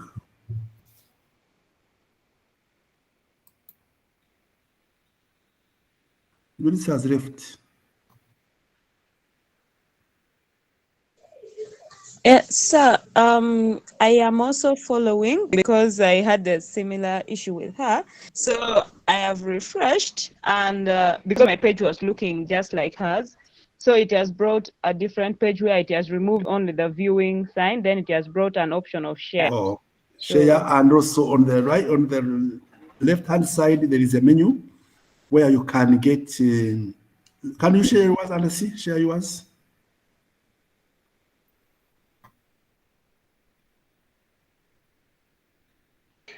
I'm not sure if I can share my screen because I'm using the phone for the Moodle class, and then the laptop. I've opened the page for the Jamboard and everything. Anyway, So I'm not sure left-hand if I side, on the left-hand side, there is a menu. If you are on the screen on the laptop, there is a pen. There is, so you open the one that shows a sticker, and you write on the sticker. Yes, I'm seeing them. Yes. Okay, so I think I've corrected everything now. So let's go to those who had issues with the coursework. Was that Maxwell who was asking?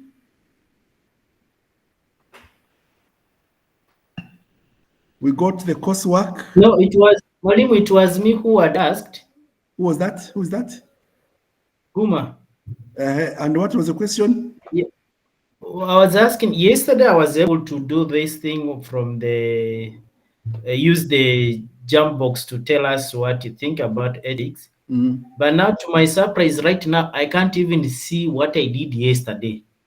But as you were trying to explain to her, I tried to go back to there, and it automatically brought the Jamboard where the stick note is. So it's like I have to redo this again. Yeah, that is it, because I have to capture it. Now, what I want to know is, after I'm done with this, it will bring save. When I say, is it save or it is share where I go to? No, save. Save, it will bring it automatic. Yeah. Okay, thank you. So I think people were asking about their YouTubes. Let's go to each one who is asking. Then we see those who have the YouTube issue. Father, mine is only instructing me to view only. Who's that one?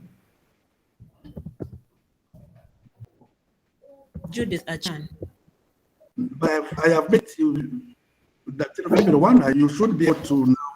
If you access it, if you refresh it, it should show you that you can also share, you can also edit.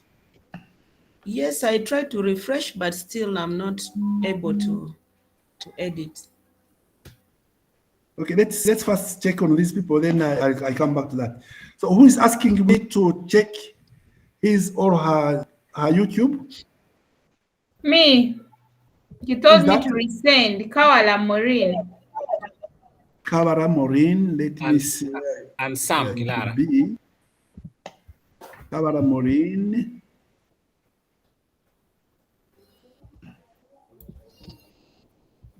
Sam Clara. Yes, sir. You have not yet submitted. Sam Clara, no, you have two issues. I don't know why. There is one that is. Anyway, I will check it later. Yes.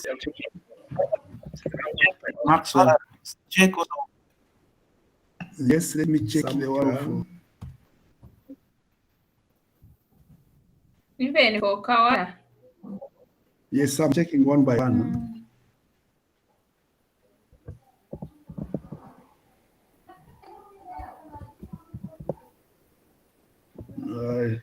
I think some, let me show you who has issues. Who has issues.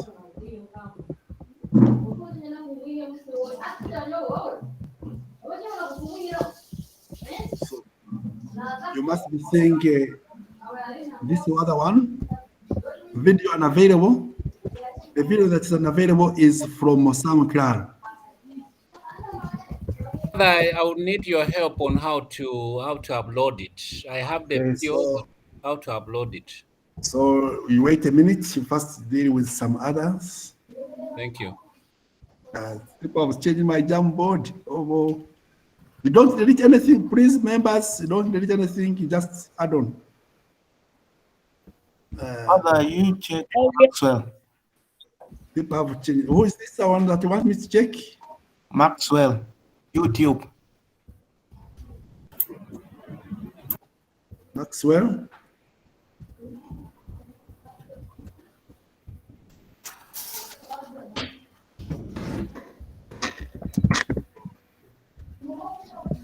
I'm trying to get it. Let me go from here.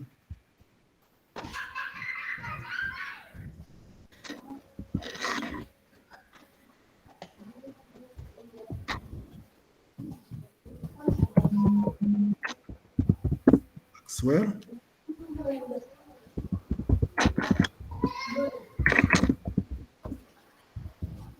Manishimwe Emiliano.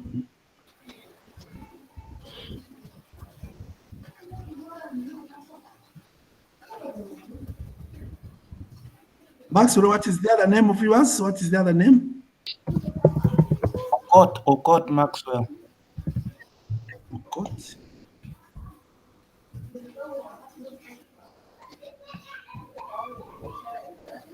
Yes, I see it here. Then Kawala Maureen. Then I one by one, Maxwell, I have. Are you seeing it? Yes.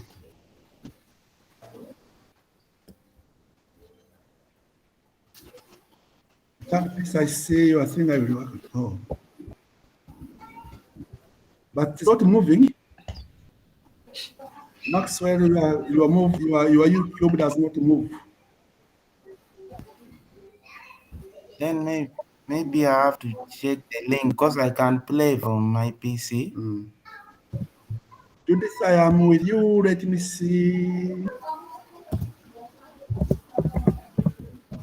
No, Judith, what you are supposed to do, so it asks for access. You just click on access. Just permission for access. You just click on it. You send me an automatic email.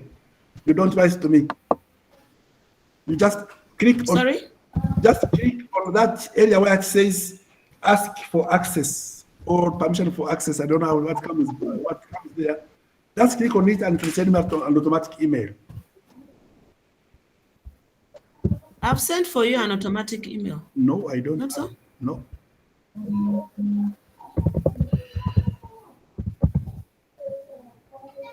No. Okay, let me help another person. So who else wanted me to check? Kawala Maureen. Kawara Maureen.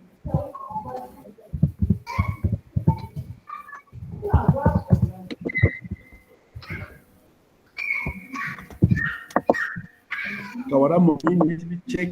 I think you are seeing what I'm checking. Yes. You saved it in another way, so I have to wait. I put it here.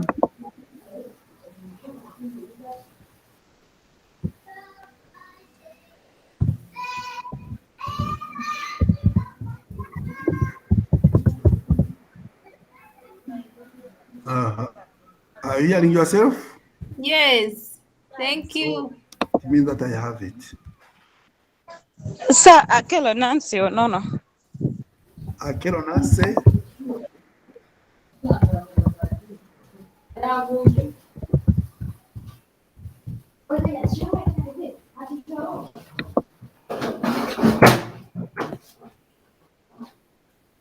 Oh, sorry, Nancy.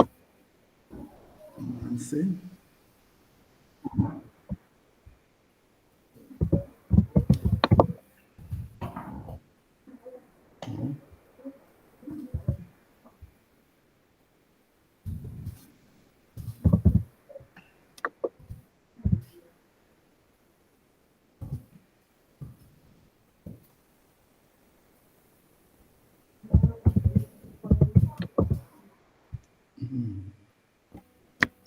It's yours. Why?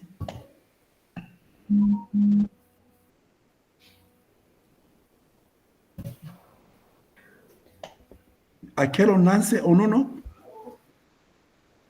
Yes.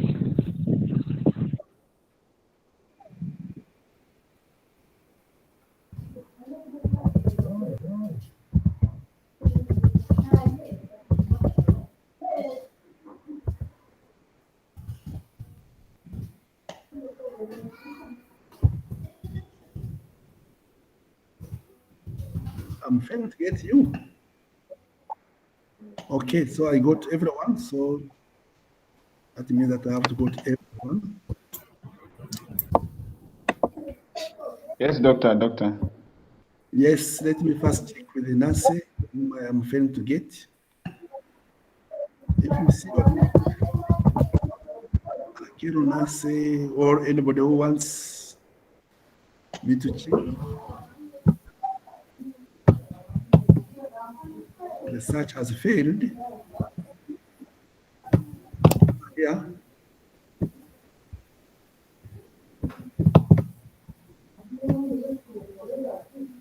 But yours, I even saw you yesterday.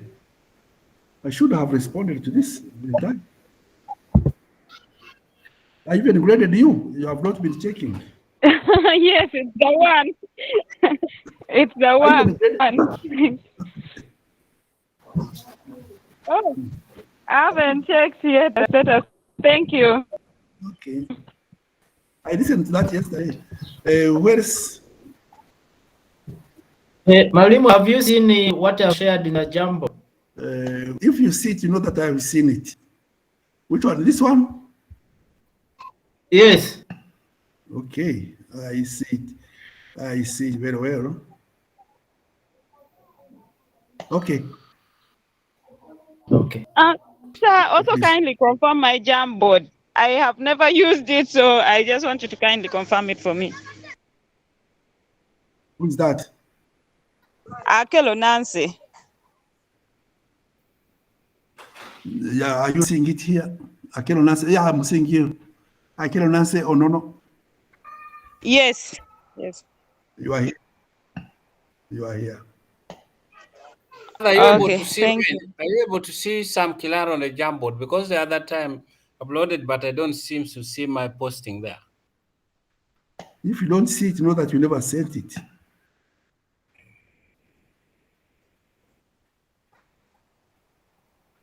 I'm not seeing it. Father, I'm seeing this page. Where do I go? Because I'm completely stuck. Who? Judith Achan. Which page are you seeing? The jumbo, the one you're presenting. Yes, you see this menu here? On the Open sides? on the left-hand side, you click on the sticky note. Completely, I'm not seeing that menu. You must be seeing it. Show me. Okay, who is this? Okoti Maureen Maxwell. Okay, Okero has sent it.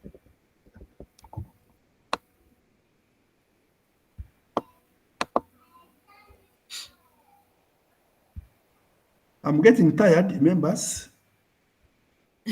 Those who can take us through the video sharing, the ones who uploaded successful could also take us Yeah, they through. can help us. Okay, those who. So let me go into how you make. This can you close? Let us go to a YouTube. I think let's see how we can make a YouTube. A YouTube, you can make it in many ways, but the easiest is to open your Gmail. If you open your Gmail like this my Gmail, it's a university mail is a Gmail. Then, and by the way, the university mail for you, one time you might even get off. It has no limits. It does not limit us for any size, so it is very. You open here on the other dots that I like most. You will see YouTube. You see YouTube? Click on YouTube. If you click on YouTube, it will give you the number of YouTubes that whatever they are offering. What you see is not what I'm seeing, but we are interested in this dot here, which says create. Do you see it? Yes. Yes. If you click on create, it will give you, if you want to give a live YouTube or upload a video. If you go to live YouTube, for example, if I go to live YouTube like this, it will give me a YouTube that I can share a link with, and whoever has this link will be seeing me live. It takes 24 hours to activate account for live streaming. So because I've not been doing it, so it shows me that I cannot do it now. I spent time without doing it, but let's go back to what I wanted, our exercise. So if you go here, you go to upload. You go to upload. It will give you this dialog. Then you select your file. I can select any file of this to make a YouTube. Let me make this a YouTube of mine, but I will have to remove it because I don't have powers to do that. So you select, you go to open. So when you go to open, you see it has gone to the details, and the details, of course, this one I close.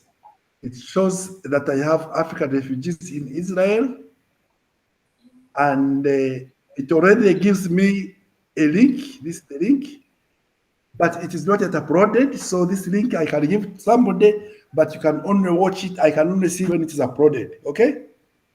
Yes. And you can see that it is processing the YouTube. So you may not need to continue reading the processing. You just go to next, because the right for next. If I go to next, it will ask me, is it for kids? Is it for adults? Is it age limitation? I can say, okay, no, it is not for kids. So it means that it's only for adults. But you can also say, yes, no problem.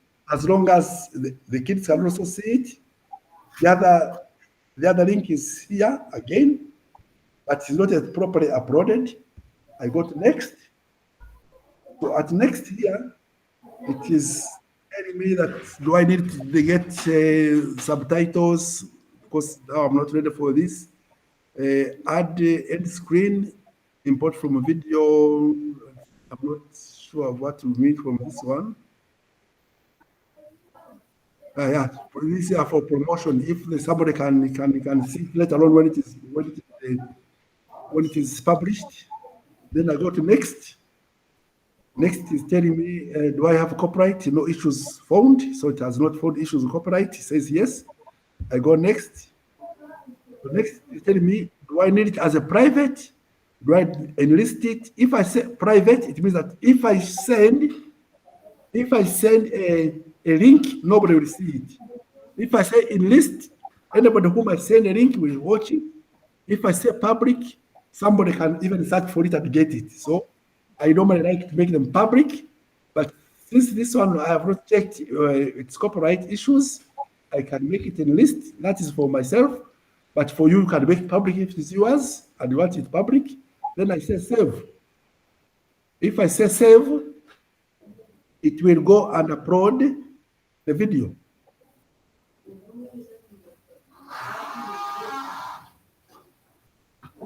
So I say close. And what happens, you see it here, it is publishing my video. It's publishing the video. If I open it,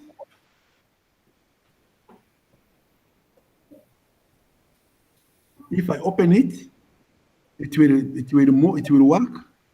But I can also open this YouTube like this. And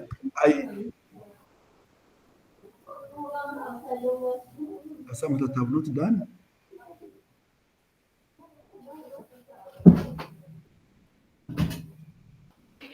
Yeah. So if I copy this link, then it is the link that the lecturer is looking for. Let me go to the student site.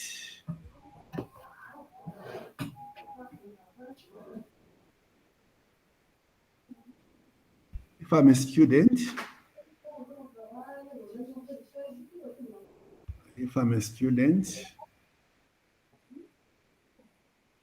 and I go to this website as a student,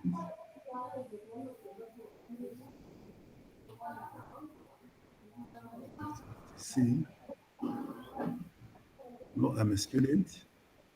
If I'm a student, I go to this website and I go to the work which the lecturer gave us. I open this work, and here I need to add submission. I go add submission. If I go to add submission, it will show me how to add that submission. I add it through this link. You see me what I'm talking about? Yes, Father. I go to link.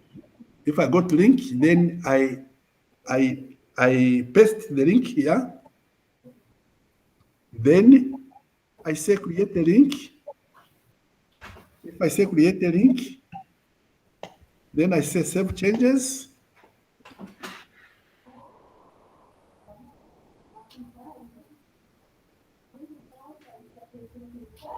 It may not be accepting because I'm not just a student. But if you say save changes, you as a student will save the changes, and me as a lecturer will see what you have done, and that is all. Thank you, Father. I think I'm understood, and everybody now is together with me. Now, yes. What I don't understand is, so if I'm to create a YouTube, that means because you're given an example using what is already existing. So do I just do a normal recording and then save it on my email and then use YouTube to pick it from there? Yeah, you are supposed to record yourself because you are answering the question by YouTube, by video. You record yourself, then you go through the steps I've done. You'll make a YouTube of yourself, and then that will be all. I can show you the YouTubes that I have. Even you can record using a phone. You can record as a normal recording of a video. A phone, like the way you're going to take a picture. You click on video, you record from there, then you share to YouTube. It goes to YouTube. Then after you go to your videos, you find your video and then share. You get a link, you paste it there. Share. Yeah, that is it. If you open, let's say, for example, Maximiano Ngavirano on these YouTubes, I have been every YouTube that I've been sending of our class has been made that way, and I send you the link, and that is all. Of course, this is a skill that I also need my students to know.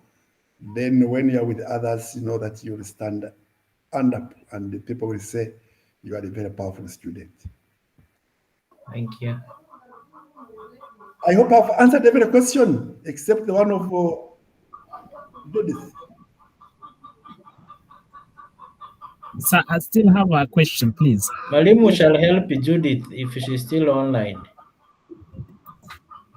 I still have a challenges in assignment. I'm already on a sticky note. And you have made it? Yeah, I'm trying to make a sticky note. Oh, very good. That's powerful. I don't know whether I'm in the right direction. You are in the pattern. I'm making a sticky note.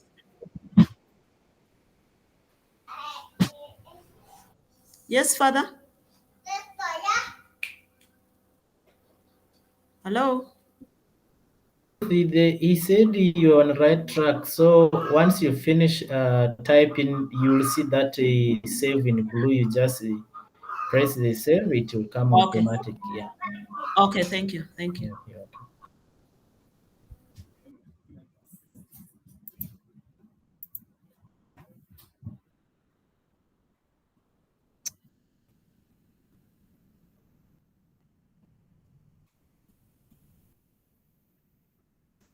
Father, are you still there? Father, I'm trying to remove my earlier submission so that I can upload, but it's not accepting to remove the earlier submission. What can I do? Father has left. Maybe internet has thrown him out. Someone help me with that. Maybe you just make another copy, and then when he's on, you'll ask him to delete the previous one.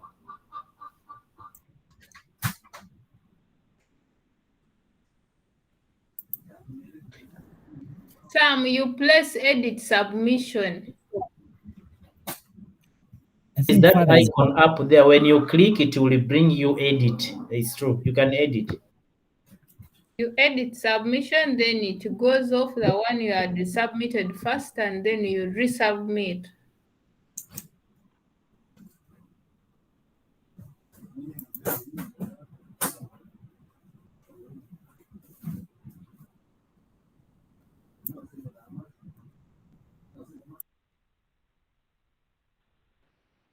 Someone assist me.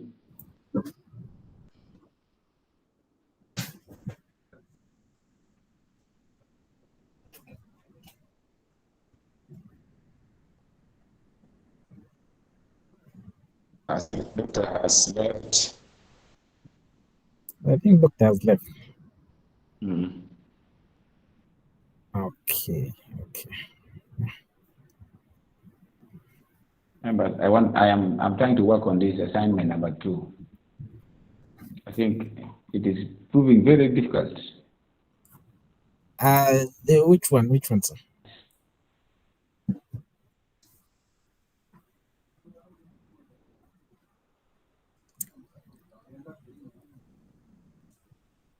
Alex. Yes. Which assignment are you into? This one, number 2. In fact, I'm failing to know where to start from because they're saying write and develop your learning portfolio. Okay, learning. Have you already clicked on the? I'm there. Okay, assignment number 2. The writings, eh? Mm.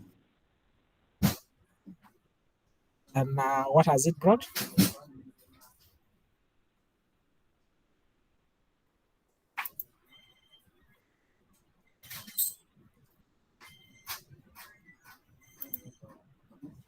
Have you done yours successfully?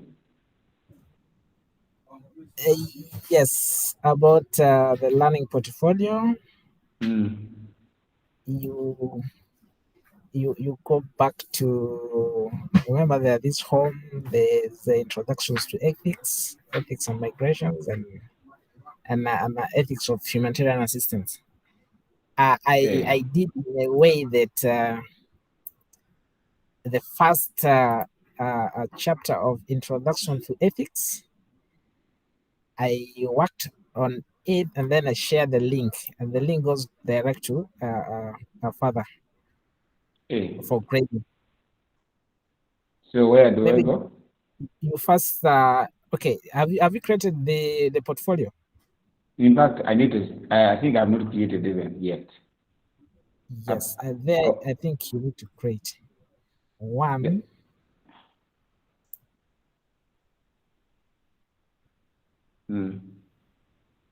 Okay, let me first go back.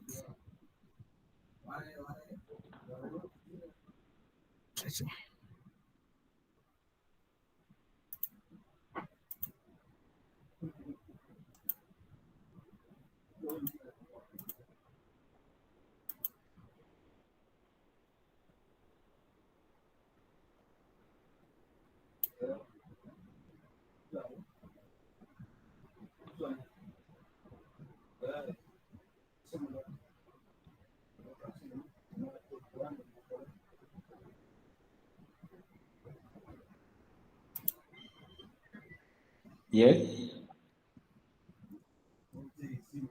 Okay. You try to go to the dashboard. The dashboard. Yeah.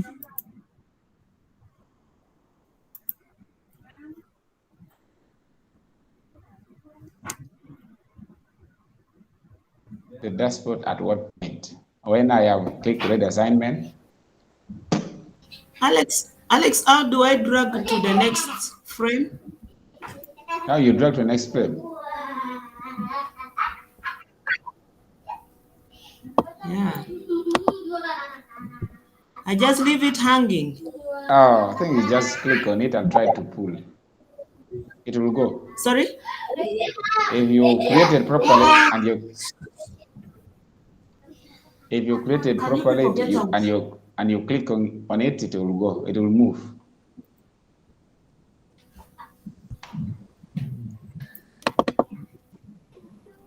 You click and try to pull.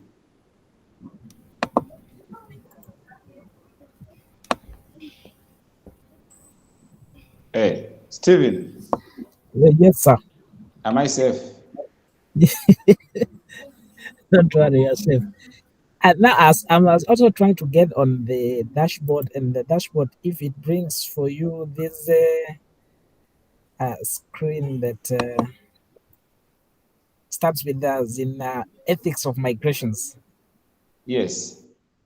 Ethics of migrations, then you scroll. And humanitarian assistance, recently access. Huh? Yes. Outcomes. Yes. And then introduction to ethics. Leave the Jamboard.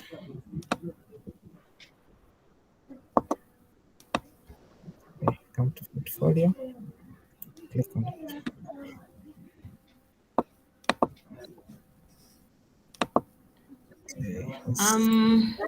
In small words. Yes. Yes. Who is there?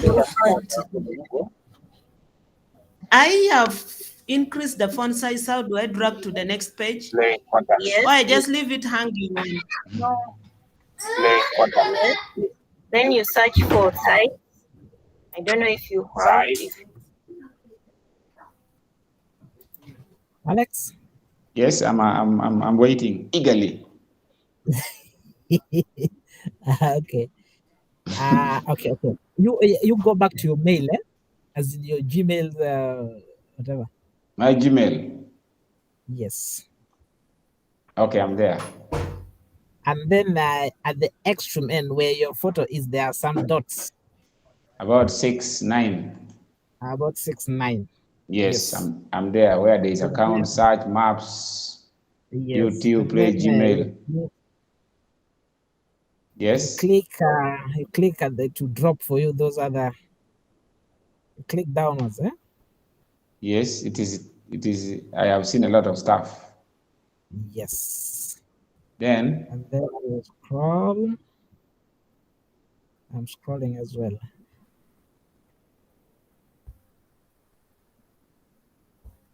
There is.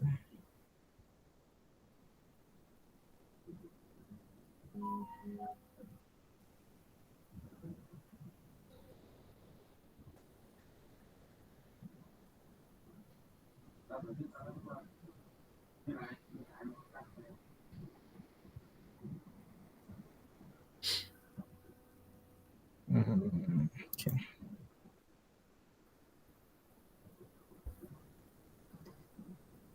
Okay. You scroll and you'll get forms. Forms. Yeah.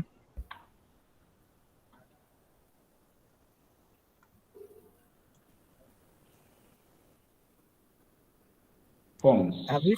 Yes. Hmm.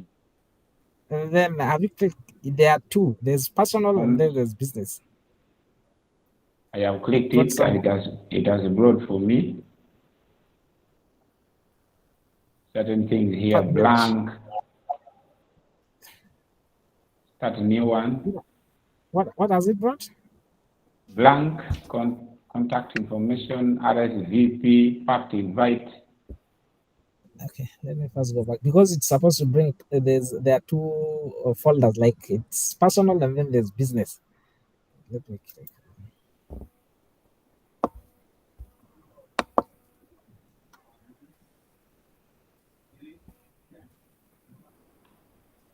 You go back to there are these apps that follow. There are Chrome, there are Docs, and there are Forms.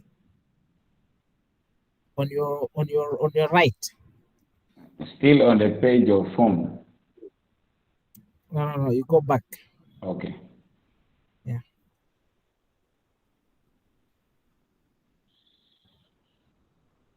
Yes. Where? On your right, there are three apps. I mean, okay, there are about 6 in rows, and it's also if you click, Yes. you observe there are Chromes, there's Docs, and then there are Forms. The color is a bit different from the Docs. Mm-hmm. And then bring for you personal, and then business. Oh. I don't know. Are we together? Not yet.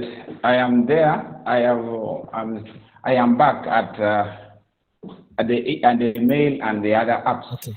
What we do? Okay.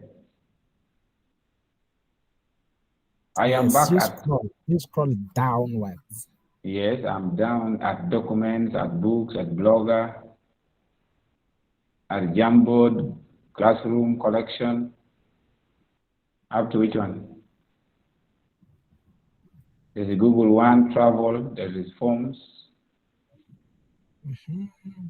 You've seen Forms, eh? Yes, there's forms there's forms which we first clicked, which I first clicked. What has it brought? Yeah, that forms brought for me this blank and also brought contact blank with a cross, with a whatever cross. and then with the writing start a new form. I don't know if that is the right position. I think we are not in the same page. Okay. Yes. What we do,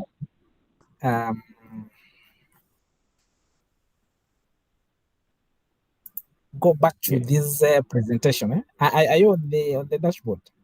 In assignment Dashboard. 2 learning portfolio. Yes. What On the you dashboard. type? Yes. You click on that that presentations. Like for example, it's creating a learning portfolio, our lesson. Network In is assignment 2, also. the video father shared. Where is assignment 2? Okay. Right? Yes. Yes, I'm there where there's assignment 2. Yeah, you've seen that video shared for the lectures. Yes. Yes, you first try to click on it. Click on the video. Yes, it is playing. Yes, and then I think we will be able to follow from there. Okay. You don't have, yes, you have sites. Yes.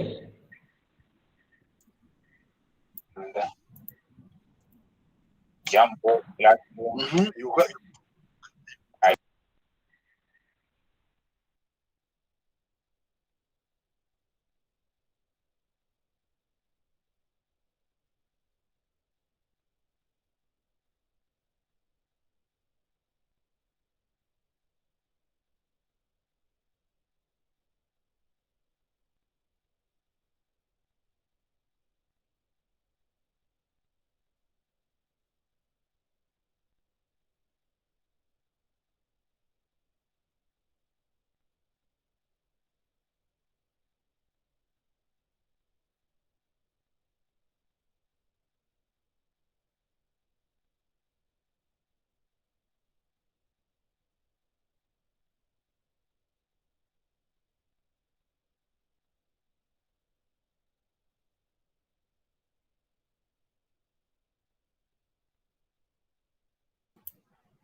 Sam, are you safe?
normally happens.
Hi, Sam.